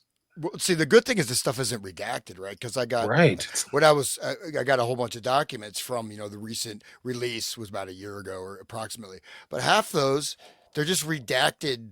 You know what I mean? You get like 2 lines. Okay, I mean there's some quite interesting stuff in there, but this is great. It's just straight up, and they probably don't even care. Oh, it doesn't even matter, right? They don't not looking at this as being classified. That's cool. So Yeah, it's pretty crazy. Here's another Estabrooks at the Black Vault. It's Hypnosis in Intelligence. Oh, that's a whole nother show. Let's see if I can download this. Desktop. I mean, it's just incredible. They were going through it. And obviously, this is at a high level. This is at a academic collegiate level, right? That's what they're talking about. And then 59, Estabrooks is still in communication with the FBI. He's in communication with them for at least 20 years. Hypnotism and juvenile delinquency. This is right around when Manchurian Candidate gets published. And hypnotism and juvenile delinquency reminds me of the ultraviolence of Alex and his droogs. Right. Like what were they doing to make those kids so crazy and chaos, ultraviolence, dude. And now what do they got? Like it's people are on their TikTok saying, yeah, we want more ultraviolence, get them all, like holy how much of that stuff is actually authentic or somebody is actually mind controlling them, right? Yeah, good point. Yeah. Wow. So Scribd, it seems to be the only place where you can find it. I don't know what else to say. Anyway, let's get back here. Estabrooks, let's see. Reinwald, 59. Hypnosis and juvenile stuff. Plan is to hypnotize a number of juvenile delinquent boys with parental consent and give them post-hypnotic suggestions in order to change their ego ideal from the father to a person such as a minister or anyone of responsibility whom each boy respects, thereby eliminating the cause for rebellion. Wow. Wow. That's what they do in public school nowadays, aren't they? They teach all the kids to hate their parents. Right. Milton Erickson. You see Milton Erickson? Yeah, I did. Dr. Estabrooks stated that he would like to have the following act as consultants. Milton Erickson, psychiatrist, Phoenix, Arizona. Wow. President of the American Society for Clinical Hypnosis, and an FBI representative. So what that means is you see for years the FBI is actively at the very top, is actively involved in this kind of study without ever really being divulged to the public, to my knowledge. Like I don't know offhand if there was ever anything in the kind of public media that ever said that they knew about this stuff. You know what I mean? Like, that's very important because that means they knew it and kept it secret, or they knew about it or researching it and kept it secret. Well, they have to keep secret that this is the mechanism of power. This is how government maintains itself, besides blackmail and murder. I guess like mind control is blackmail itself is mind control. So I guess just murder and blackmail, or murder and mind control are the only way that they maintain power, and they need to keep that occulted so that. Because once we wake up to that, we're going to be saying, I don't do what you say, false authority, a bunch of Satanists, that eat babies or whatever. Sooner or later, we're going to wake up from doing what they say. This, I think, is a really telling thing about, this is what Estabrooks looks like for people who don't know. Harvard University graduate, Rhodes Scholar, Department of Psychology. Rhodes Scholar. He is known for hypnoprogramming U.S. government agents during World War II. Quote, only a people who refuse to permit themselves to sink into intellectual lethargy and conformity, only a people who question and think, can be sure that hypnosis disguised or direct will not undermine their freedom and rob them of their very lives. Wow. Read that again. He's saying that you cannot be involved in intellectual lethargy or conformity, or that hypnosis will rob you of your life and freedom. The application of hypnosis. Wow. So it's like this beast that is there coming to get you. And if you don't wake up to the reality, then you will be succumbed to that. Bro, fate. it's in all of these Manchurian candidates from 1959 to the present. So many of these people have been tampered with. And hypnosis is just kind of a label. They've been given drugs, hypnosis, something, personality change, maybe ego exchange. I don't know. But like people would not believe this is real. This stuff is real. Esther Brooks is not a joke. Like I have a copy of Hypnosis. We can read one of the great things about McGowan is like Esther Brooks is mentioned right at the very beginning. Like it's incredible.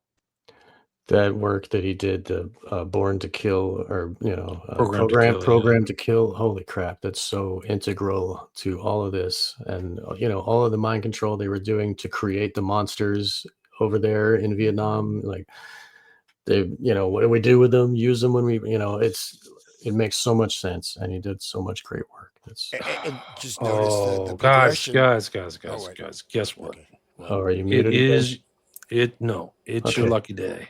Oh, I nice. have found the 500-page document. Sweet. So we're gonna bring that up. This is Yeah, gonna let it. blow I your want to mind. download it. Okay, Yeah, I'll send it to anybody who wants it. Just email me. sweet. This is the 500-page. This is the 500-page version. Wow. I want it. It is freaking incredible, dude. Wow. Yeah, this is it. So, shout out to John Greenwald, Black Vault, for acquiring this in 2017. David Hardy's he's probably just some kind of like bureaucrat in there, I'm going to lunch exactly at 12. Then I come back at 12:30. He's got his I'll Cheeto. send this. Yeah, he's got Cheetos on his lips and fingers. Has no idea. Dude, this is an incredible document. It's just the timing too. Like this pops in, these little things where they're sending this off to people is in here. But some of them are really checked. And then it's a research piece as well. Boyd Barrett, hypnotism. I mean, you could write a book on this whole freaking thing. Pictures. Trial by hypnotism. John Carden, 38, convicted as a payroll bandit, being placed in a state of hypnosis by Dr. Herbert Cantor in Ohio's Penitentiary of Columbus. A few minutes after the hypnotized Carden reiterated his innocence, a fellow prisoner confessed to the crime. Police said the evidence was not conclusive. There's this thing, hypnotism, adaptation of the tensive sense. And the timestamps on the dates and stuff is really important. 37, Rear Admiral, Naval Intelligence to J. Edgar Hoover. This bureau is in receipt of communications from G.H. Esterbrooks of Colgate, transmitting copies of a letter to Robert W. White relative to research on hypnotic susceptibility to J. Edgar Hoover. So these are webs between Naval Intelligence and Hoover, dude. 1937. Incredible. And wasn't Hoover big into blackmail too? Wasn't that a big part of his back and forth, right? So he was blackmailed and blackmailing people. Yeah. No, right. He ran, his power base was blackmail. Right. But he was blackmailed by Roy Cohn and all his little. They had that hotel set up, right, with the hidden cameras, and he'd be wearing the dress, and in he'd be, you know what I mean, and it's like, so they had him over a barrel. Like we said before, Cohn is the basis for Eleanor Iselin, right? So like it's all fact and fiction. It interplays. That's kind of like the title of this. Dear Mr. Hoover, a couple of reprints have just come into my hands, which seem to be rather important. They are Change of Auditory Threshold Reverie as Related to Hypnotizability, and A Study of Direct Suggestibility and Social Introversion as Related to Auditory Threshold and to Reaction Time During Reverie. Like Esther Brooks. Yeah. So like all those incels out there, that social inversion, they're gonna go shoot up their schools and stuff because auditory stuff. Yeah.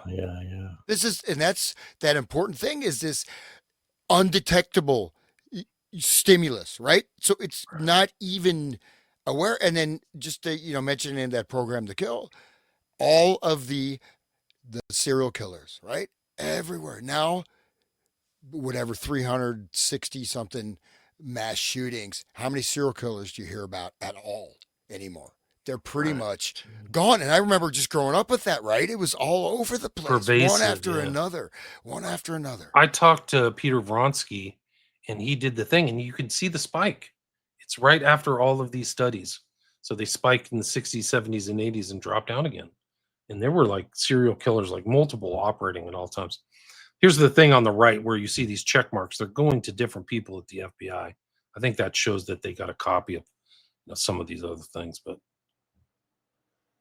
I don't know. I wonder if I can put this up on it with the. Maybe what I'll do is I'll put it up on my website with a downloadable option so people can download it. That I would don't be know how I can do that. I'll try to figure it out today. I'll put it on. I don't know if I can put. Can you put a PDF on Twitter and then somebody You can download put it on Odyssey. Odyssey allows you to upload and download PDFs. PDFs? Okay. Yes.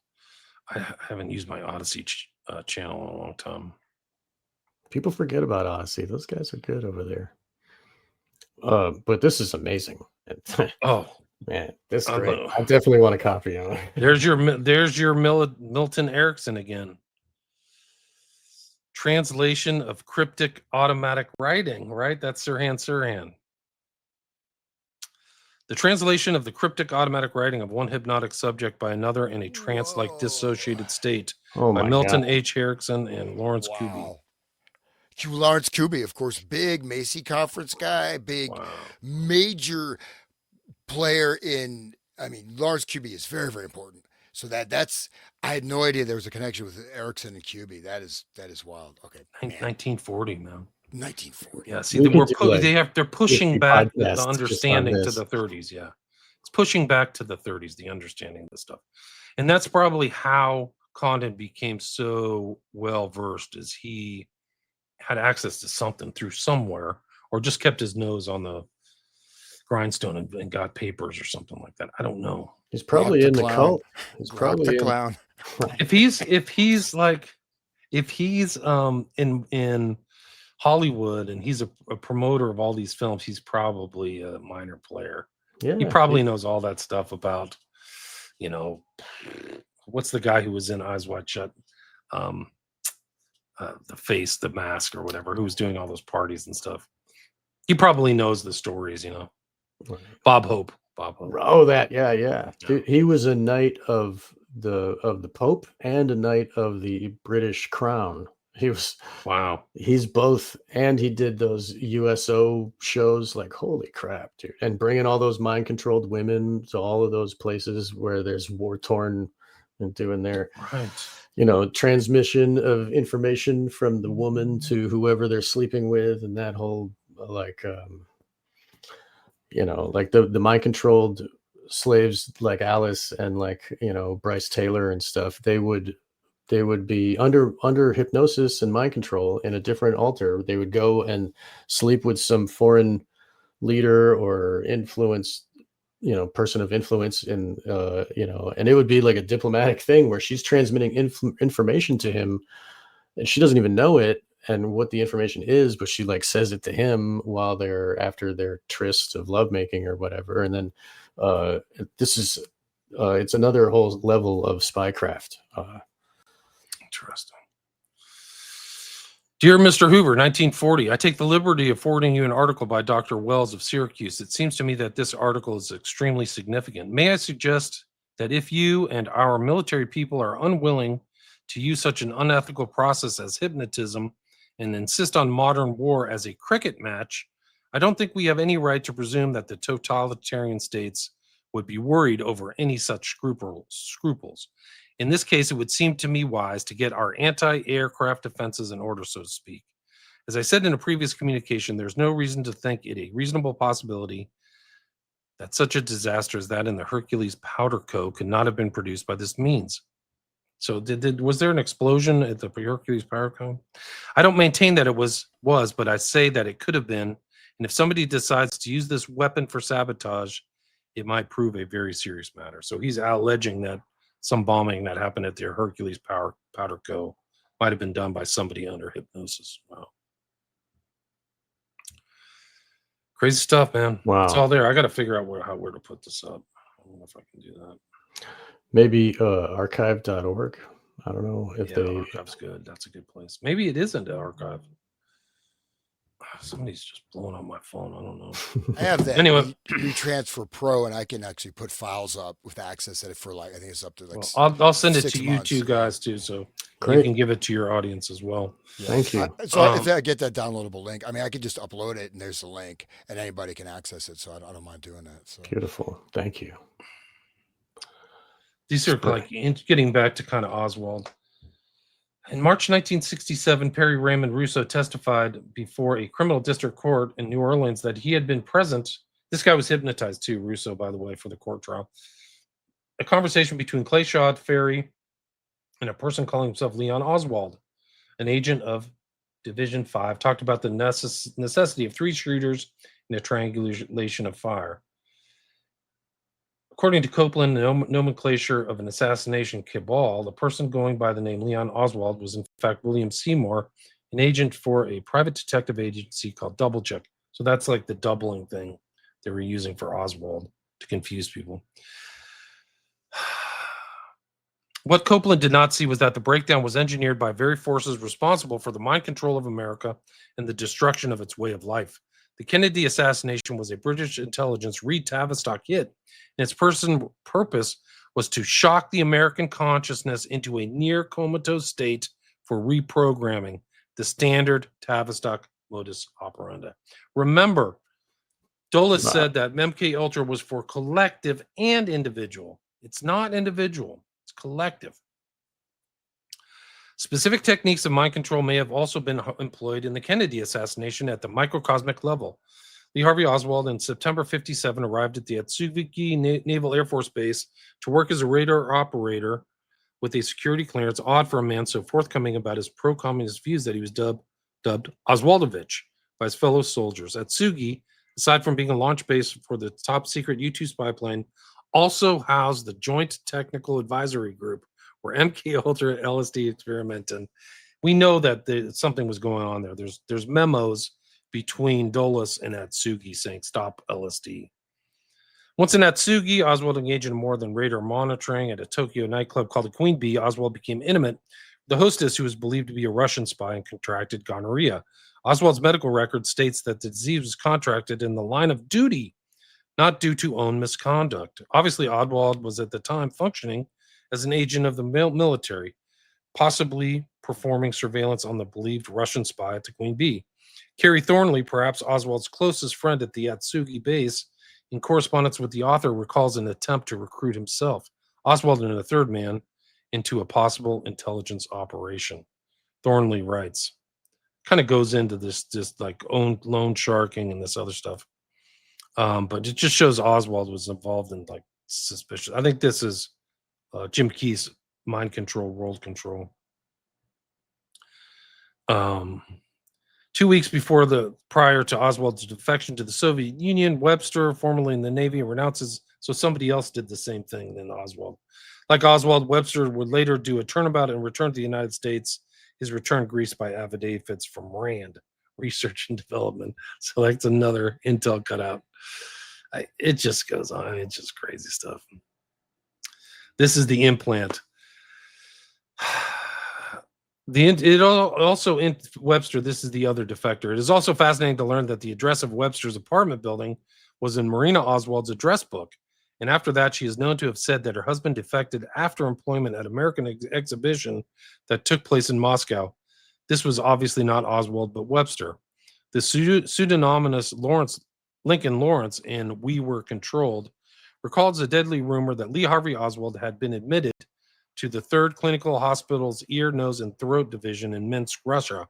Lawrence says that after Oswald was anesthetized, a tiny radio receiver was implanted in Oswald's head that could trigger at will post-hypnotic suggestions that had already been induced. The same device could be used to erase his memory of events. Whether or not Oswald was implanted, the deadly rumor seems to have reached the ears of CIA Director McCone, who penned a memo to Secret Service head James Rowley on March 1964. McCone's memo stated that Oswald had possibly been chemically or electronically controlled, a sleeper agent. Subject spent 11 days hospitalized for a minor ailment, which should have required no more than 3 days hospitalization at best.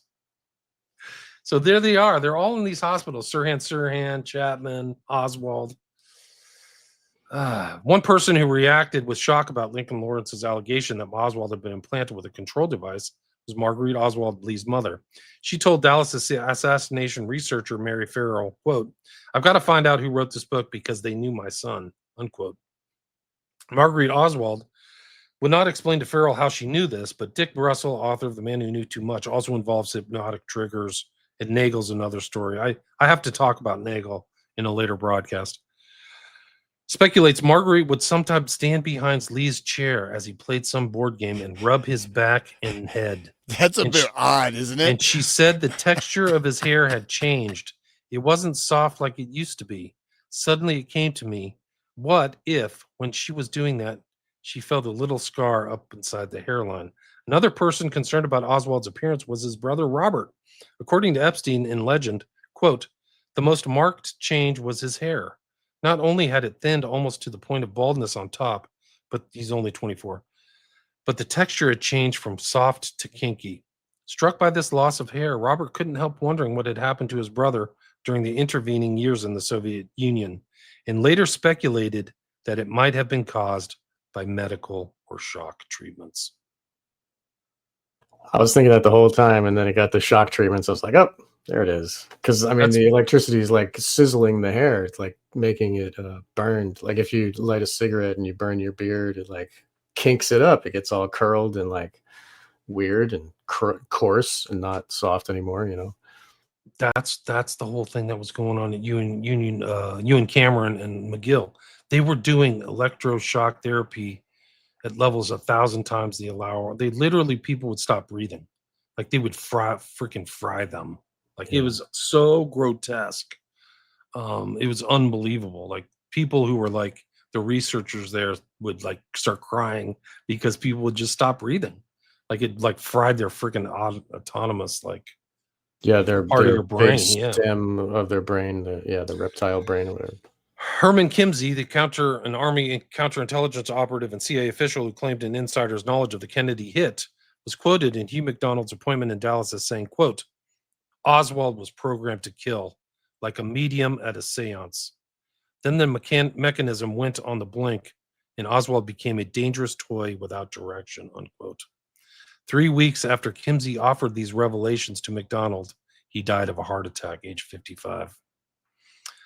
One of CIA pilot and hypnotist David Ferry's associates in Walter Bowert's Operation Mind Control, all mentioned earlier, is quoted as having suggested that Oswald had been hypnotized by Ferry to murder the president. Ferry was a CIA contract agent and a high priest of the small religious group called the Apostolic Old Catholic Church of North America, like Baumler and William Joseph Brent, that according to researcher Lauren Coleman, engaged in animal sacrifice and the drinking of blood. Coleman states that, quote, "During Lee Harvey Oswald's last weeks in New Orleans, he attended many ritualistic parties in private homes and apartments with David Ferry." If hypnotism was used to program Oswald, hypnotism may have been employed for his ultimate deprogramming through death by another assassin. On the scene of the immediately prior to the John F. K. assassination was William Crowe, whose stage name was Bill DeMar. Crowe was employed as a stage hypnotist at Jack Ruby's Carousel Club on the week of the assassination. Jack Ruby, of course, was the man who shot Lee Harvey Oswald. Whoa.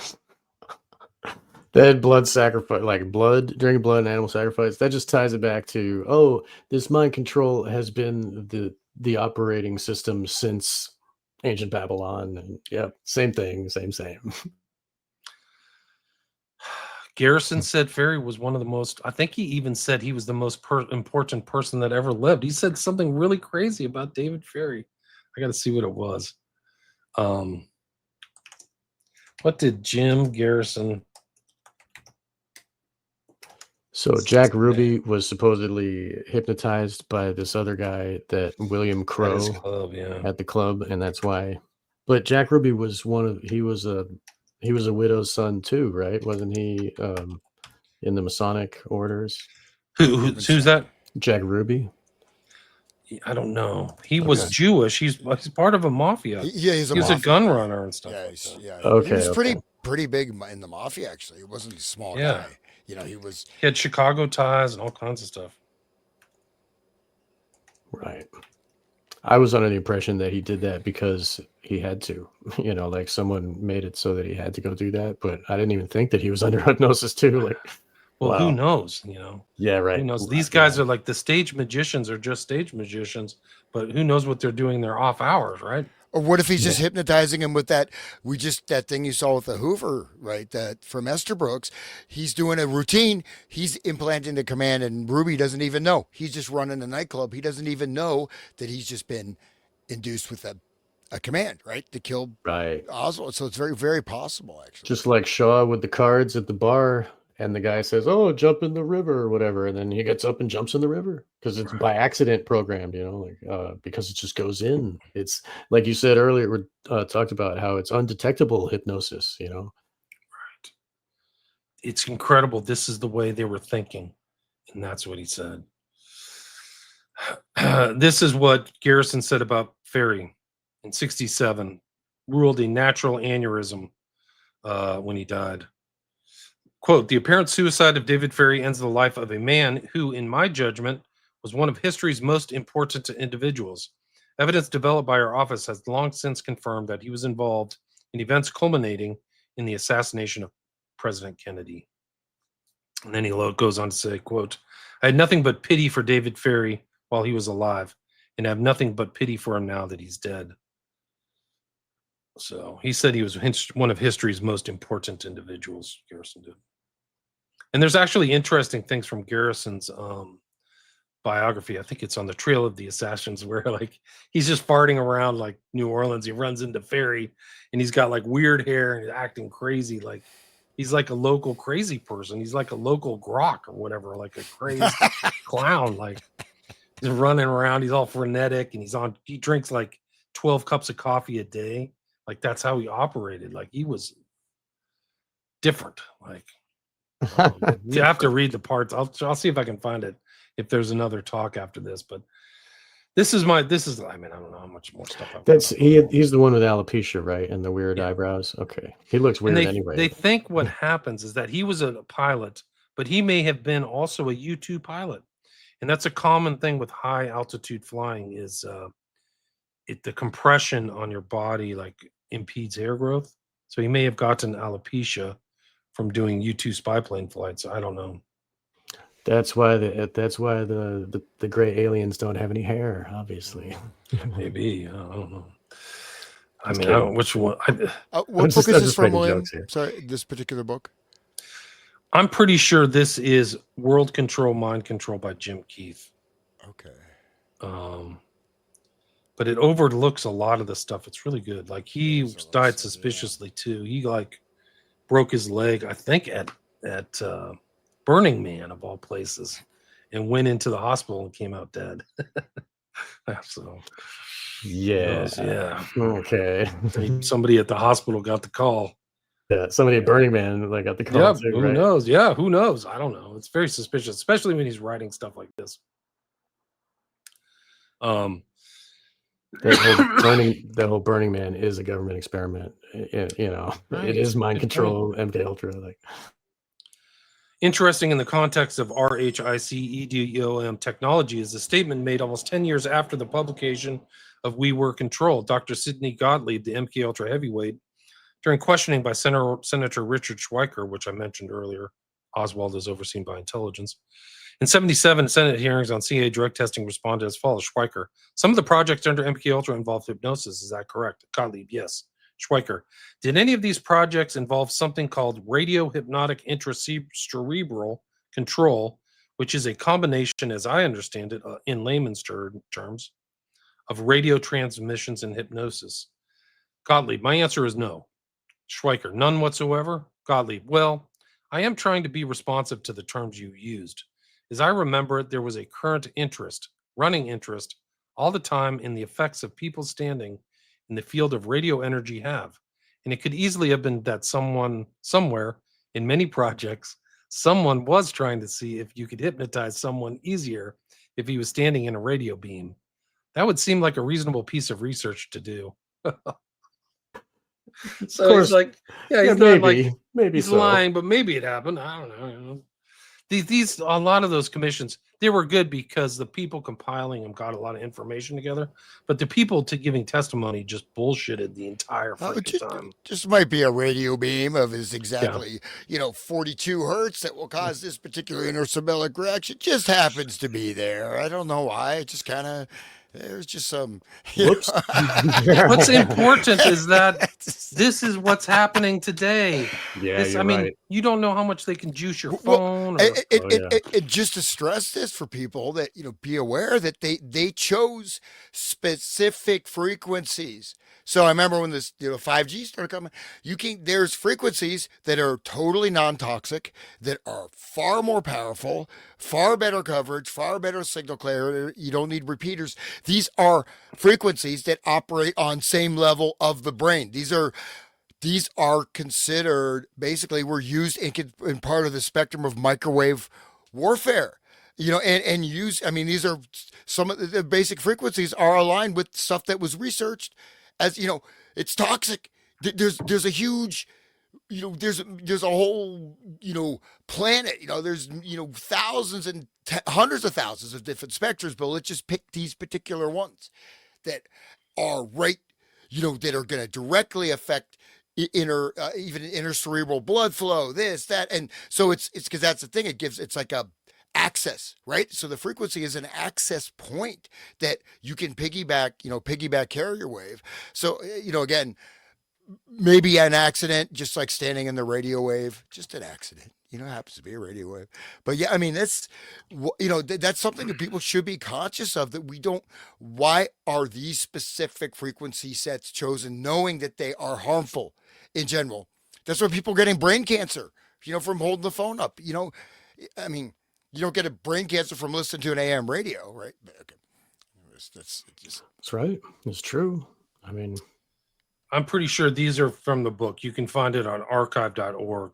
Mind Control, World Control, Jim Keith, published 1997. And I think that the study, when you really look into Oswald, you have to see him in a mind control environment. And I think that's the real oversight and mistake a lot of people, is that they see him as kind of an independent person. He has all the indices of a Manchurian candidate. And this is 1 year after the movie comes out in late 92, right?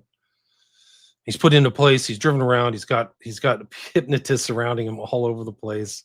He's got secret society people, Knights of Malta, strange, Orthodox Church people, doing blood rituals. Like, it's almost not even believable. It sounds like a movie script, but it seems like he doesn't have any will of his own.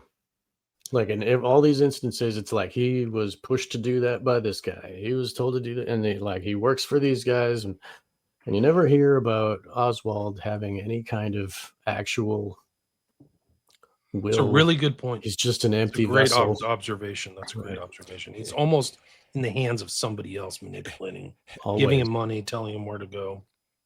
That's because his mom massages him when he plays board games. He's no dad is around. There's no dad around. He's the younger son. He's passive. He's suggestible. He's kind of, there's just a lot of elements about him. And they had a freaking detailed psychological history of him when he was 13. Like, this is really disturbing, man. And he's dead at 24. Like, one of the most important people. Like, you want to talk about Ferry, one of the most important people who ever lived. Like, Oswald's still bandied about, but poor guy was in like a pawn in all of these other people's lives, kingmakers and handlers and all that. He's like Forrest Gump, just and everywhere, like at all these places. I mean, imagine, like, how does Ruth Payne know to pick him up? I mean, this is just a mystery in itself. I've got a friend. You don't know her very well. She's going to pick you up in New Orleans, and she's going to take you to Irving, and she's going to get you a job. Okay. Like, I would be like, fuck, what? I can drive myself. Or I will get in a car. What? Why do I need her to drive me? Like, she has an infamous station wagon that's seen around the crime scene and stuff. Like, even that in itself is weird. It's freaking weird. Think about all those hours of driving where she has his ear and she can just upload all kinds of hypnosis programming words into his head. She's 2 degrees of separation from the guy who started MK Ultra. She literally goes from her to Bancroft to Dulles, who's still around. It's freaking crazy. No, you almost never find that in any JFK research. It's not important to them. Almost none of them get key into that at all. Just real quick here on the electronic dissolution of memory, right? So it looks like that it's actually it's not like electroshock, right? It's simply you overstimulate the brain so it doesn't record the memories. And they're talking about this Lawrence guy that you could even have someone can shake your hand if they have one of these devices and they'll give you a small shock. It will basically stop your brain from recording memories to cover up a crime and stuff like that. So it was actually like a kind of a subtle thing. It's just the guy, the Dr. American Advancement of Science, says it's like a freeway with too many cars on it, right? And then you have a traffic jam. You're not recording the memory, but it could just be and you could change the memory, you wipe it out and touch them, pat them on the shoulder, boom. So anyways, that's throwing that out there. So. Right. I mean, Wow. they were working and refining these techniques to be used as a weapon. That's the theme. That goes back to the film. Going back to Yen Lo, Dr. Yen Lo in the medical place. You have a weapon with amnesia. It's really incredible. Esther Brooks he distilled a lot of that stuff very early, and it's not surprising that he's never mentioned ever. They always just say MK Ultra or something like that. But like the academic writings and all that stuff that we've covered in the original Manchurian Candidate shows I think in the Manchurian Candidate and in real life, in factual life, it just shows the voluminous amount of research that was done. It's not like there was one guy doing it. I mean, even Esther Books in those documents I sent you, I'm bringing to your attention French and Russian researchers, like people, they were all doing this stuff. They were all trying to figure it out.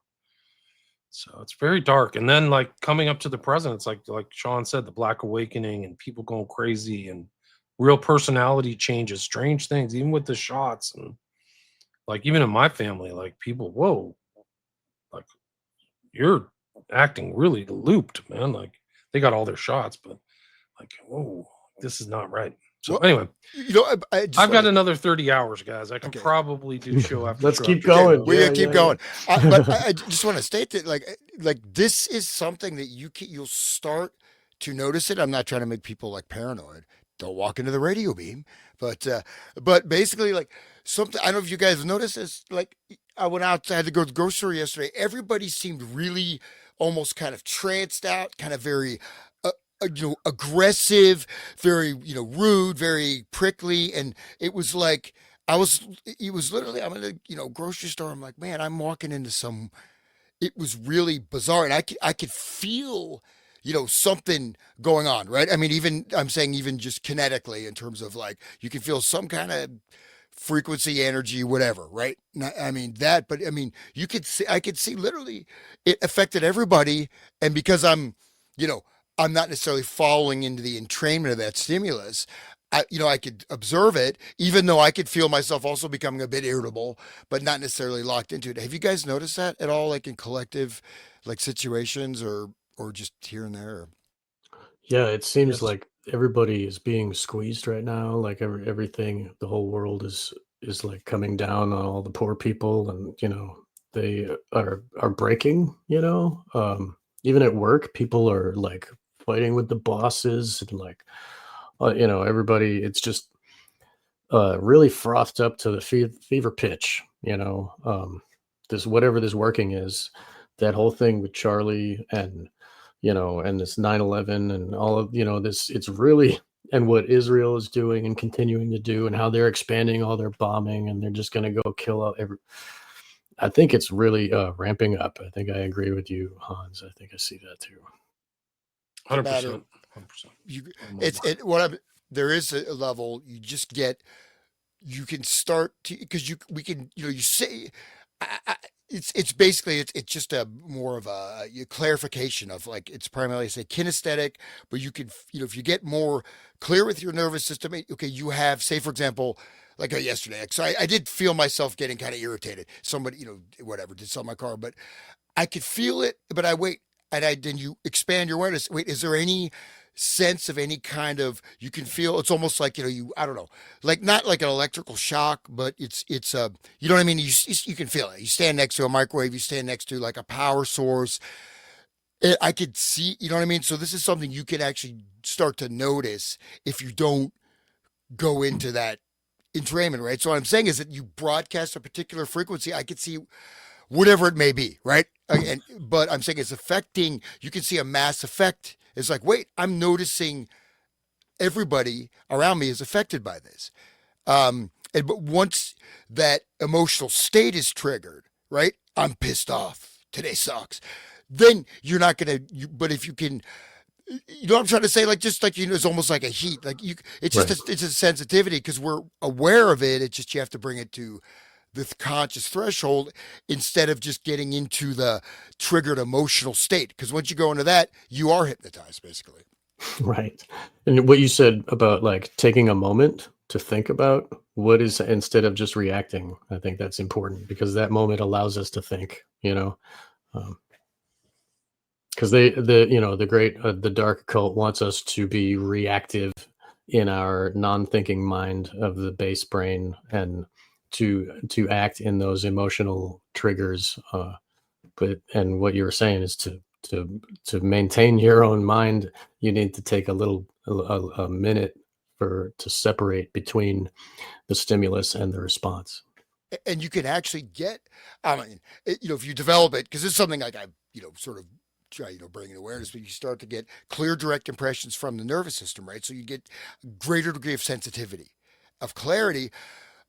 It's almost, there'll be like a sense of heat. There'll be, you can start to notice something. Okay. And you can see what there is something, I'm getting, you know what I mean? Like you'll notice it, like, cause there's some cues. Most of they're going to be subconscious, but you will.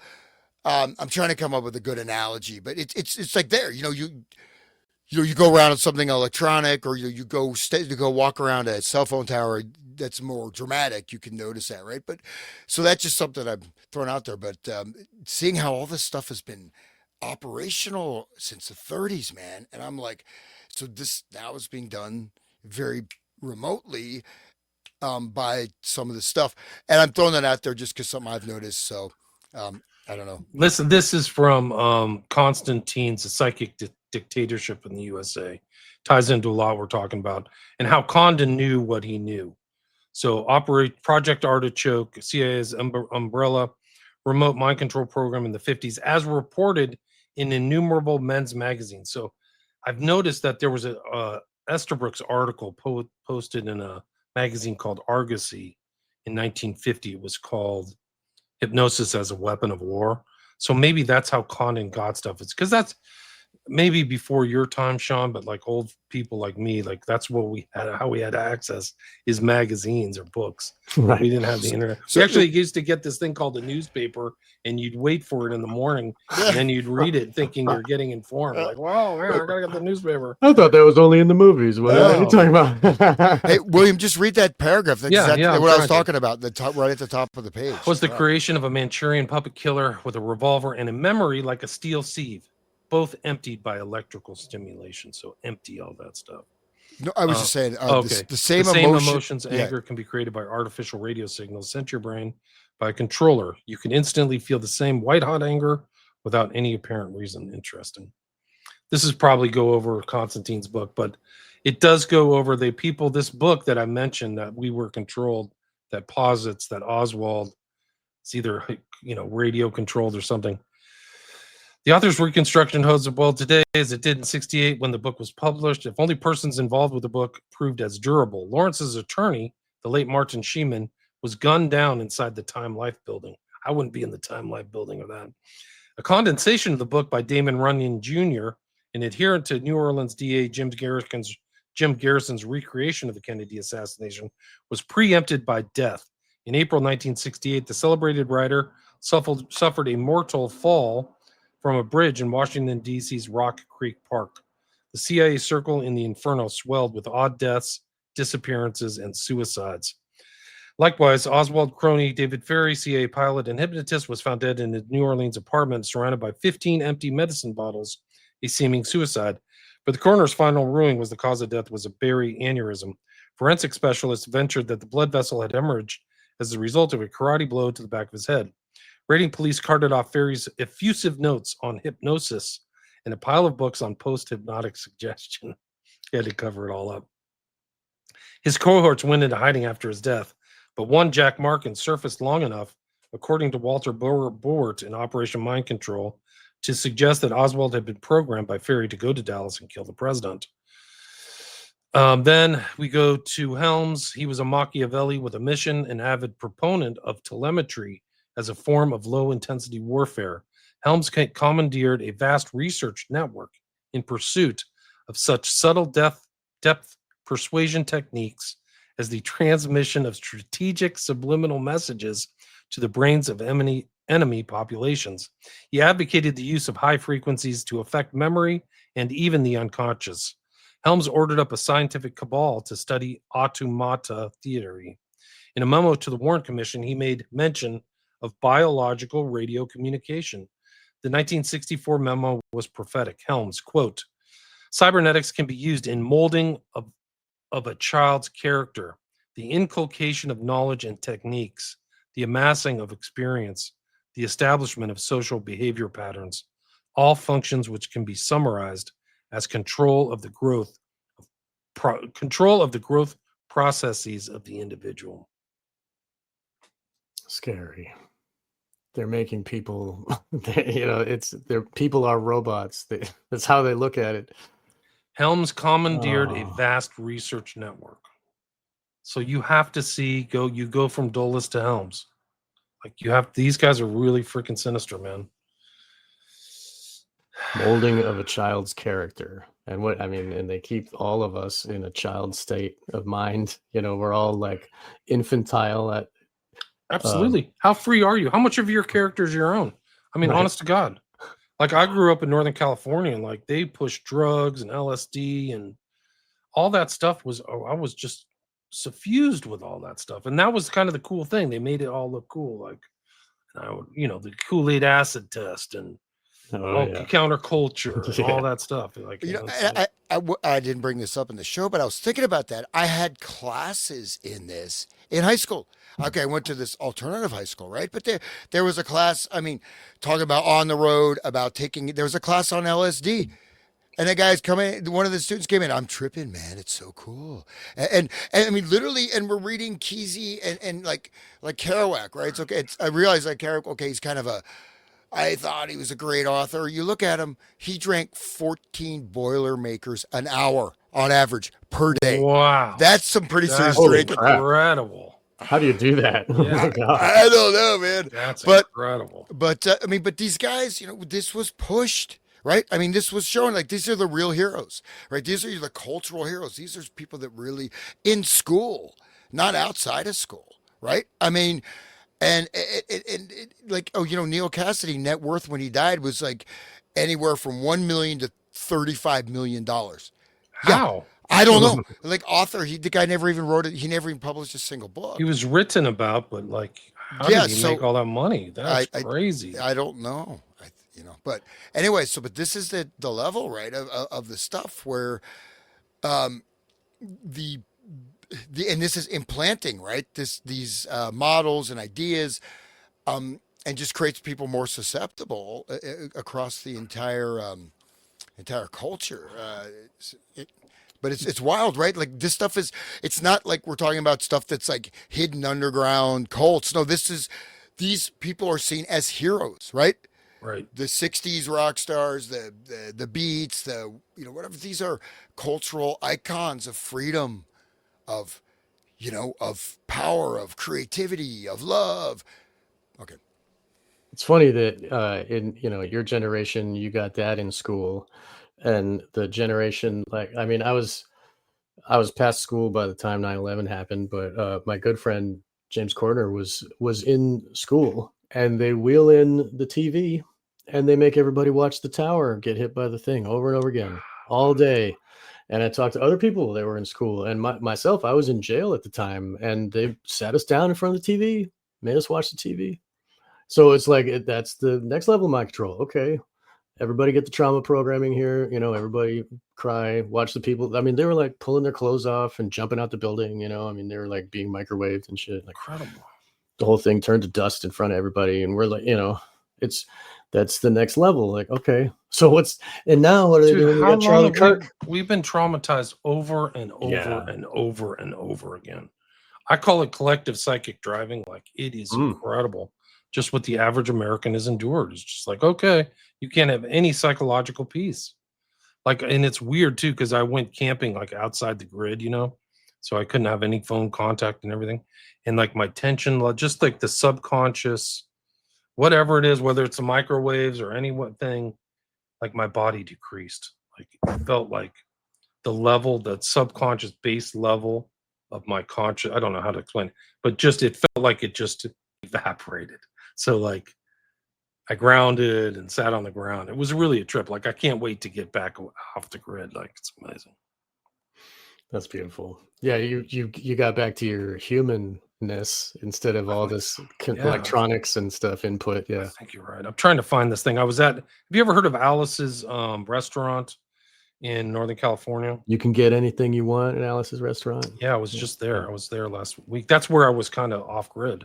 I was right there, and they had this cool thing with all these names you just mentioned. I'm trying to get it up. I'm trying to figure out how to get this thing to actually work. Let's see, share.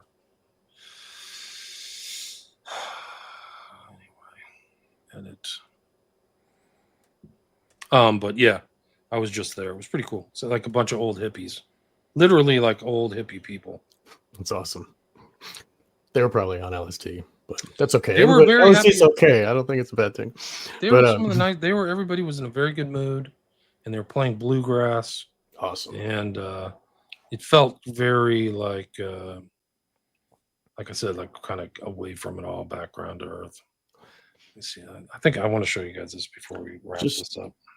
Because this is on before this disappears. This is cybernetics and the molding of a child's character, and this is what the government has been studying all this time since the 30s. I just want all the parents to keep that in mind.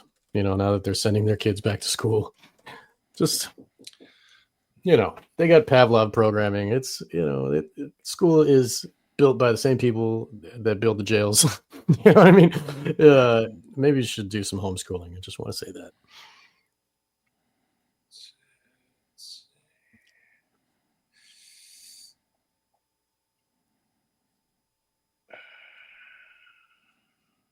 Send.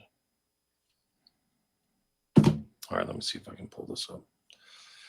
Yeah, man, it's pretty. I mean, what they're studying and what they tell the public, like none of this stuff is ever publicized to the public through the Mockingbird media. That's what's also kind of scary about all this stuff. Like, right. Why isn't this published? The media is the mind control, right? Yeah, it's because it is, right? Yeah. There's been a lot of effort, right, to get this going. I mean, it's the fact is that we still have autonomy and freedom means that it's not quite as robust, right? But it does definitely have an effect, and it's not, I think once you start to get that clarity and at least know where it's a signal coming from, you can ascertain that, you know how to get yourself out of the range of a certain thing. The problem is other people, like you know what I mean? The mass shootings. I mean, you don't want to be around. You can see people just like I think, I don't know if it was in the show, but I was some sort of normal liberal friends. They don't necessarily know my viewpoints, but like Hillary Clinton Democrats or this kind, middle of the road, right? Oh, he deserved to die. That guy, that Charlie, he was a hate monger. He was racist. So it's a good thing they killed him. These are people that are not the opposite of radical, right? Just, you know what I mean? Like just the most middle of the road. But this is coming from people of that ilk are talking about. So this is an example of hypnotic programming, is it not? I think something's going on. The detachment, the detachment from like reality too. Like Charlie might have said things that were controversial or whatever, but he didn't really come across as hateful. He was willing to dialogue with people. It's the opposite of that. He's not like ranting in some right wing Nazi thing. So like it's also inability to kind of see outside that language, like fascist and whatever, all that stuff is crazy. But if the normal level people are on board with killing, then the dark occult wins, right? That's their goal. Like, and that's, I was always, growing up, like, how could the German people have gone along with Hitler and all this? Like, just, oh, now we see. Like, I mean, years ago, 4 years ago, there was like, they wouldn't let us in a grocery store without a mask on our face. But now they're like, okay, we condone killing an innocent father in front of everybody. I mean, I thought it was bad enough when they're like, mask on your face, but now it's like, we want you dead. Like, oh my God, what's next? What, holy crap. Yeah, it's crazy. All right, I actually made this actually happen. Took me a minute, but I figured it out. My minutes are getting smaller by the minute. Yeah, how much time do you have left? I could probably go about 10 more minutes before I have to go. But you guys can continue on. It's okay, I don't know. I'm pretty burned out. I had a guy that's fixing my sink. He's here, so. Okay. Well, do you want to well, I was gonna try to show you this thing from this. Okay, this is. I was at Alice's Cafe. I'll show it to you real quick. It's kind of part of the American cultural history. Finally, it took me forever, but here it is.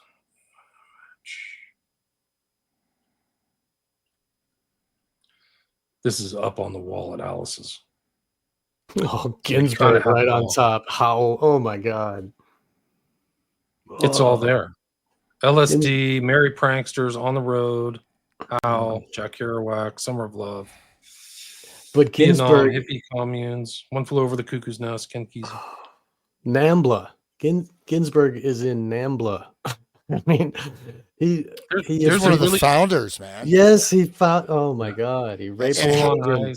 Rapes children. One of his last books was gifted to me. It's called White Stains. I'm not sure what it's about. Isn't that's the name of Crowley's book? Yeah, so he also has a book of white. Yeah. Oh my God! In Crowley's book, he jizzed on it. That's what the white stains are, dude. Yeah, that's gross.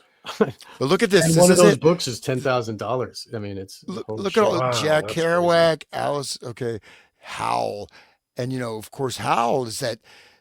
I mean, this was the big censorship thing, right? Freedom of speech.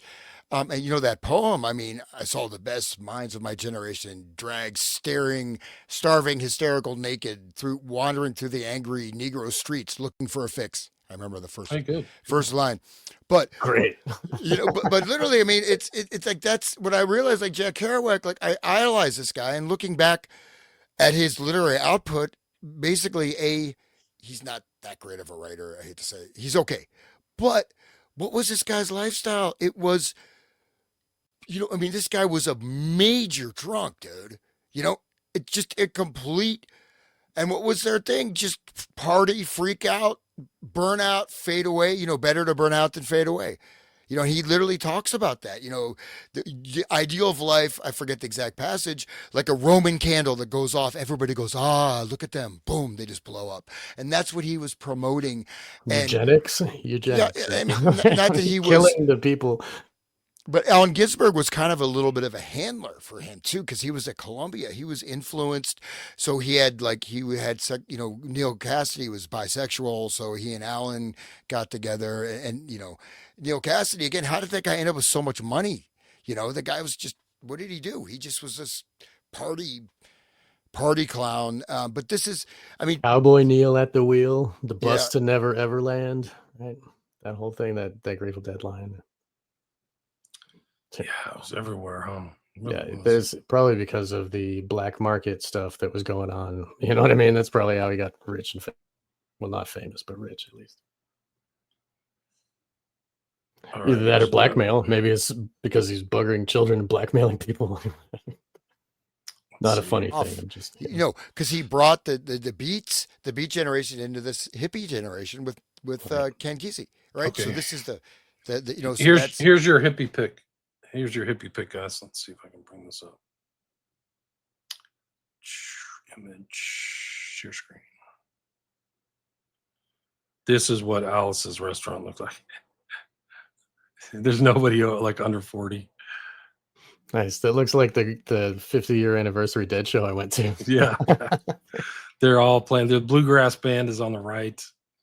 And it's just nice. It's nice up there. If you get a Bluegrass is chance, great, though. go to Alice's restaurant. I got to wrap it up, guys. Likewise. Yeah. Thank you, William, so much. And one more time, tell us where your website, WilliamRamseyInvestigates.com, where they William can Ramsey find your Investigates books. website. My podcast is William Ramsey Investigates. You can find that there. Find I think I'm at like 1,500 episodes on a wide variety of stuff. I've had you guys on a variety of subjects too, so people check that out. And then I have 5 books available on Amazon. But thanks very much. Thanks for having me. Till next time. thanks very much. When I say 30 hours, also I'll try to get that 500-page document out so people can access Awesome. it. But I'll email it to you right now too. Yeah, we look forward to the next piece of this unfolding adventure you're bringing us on. So, let's do more episodes on this, please. Sounds good. All right, guys. Awesome. Peace. Thank you so much. Peace. Bye-bye. Thank you. Peace. Bye-bye. Peace.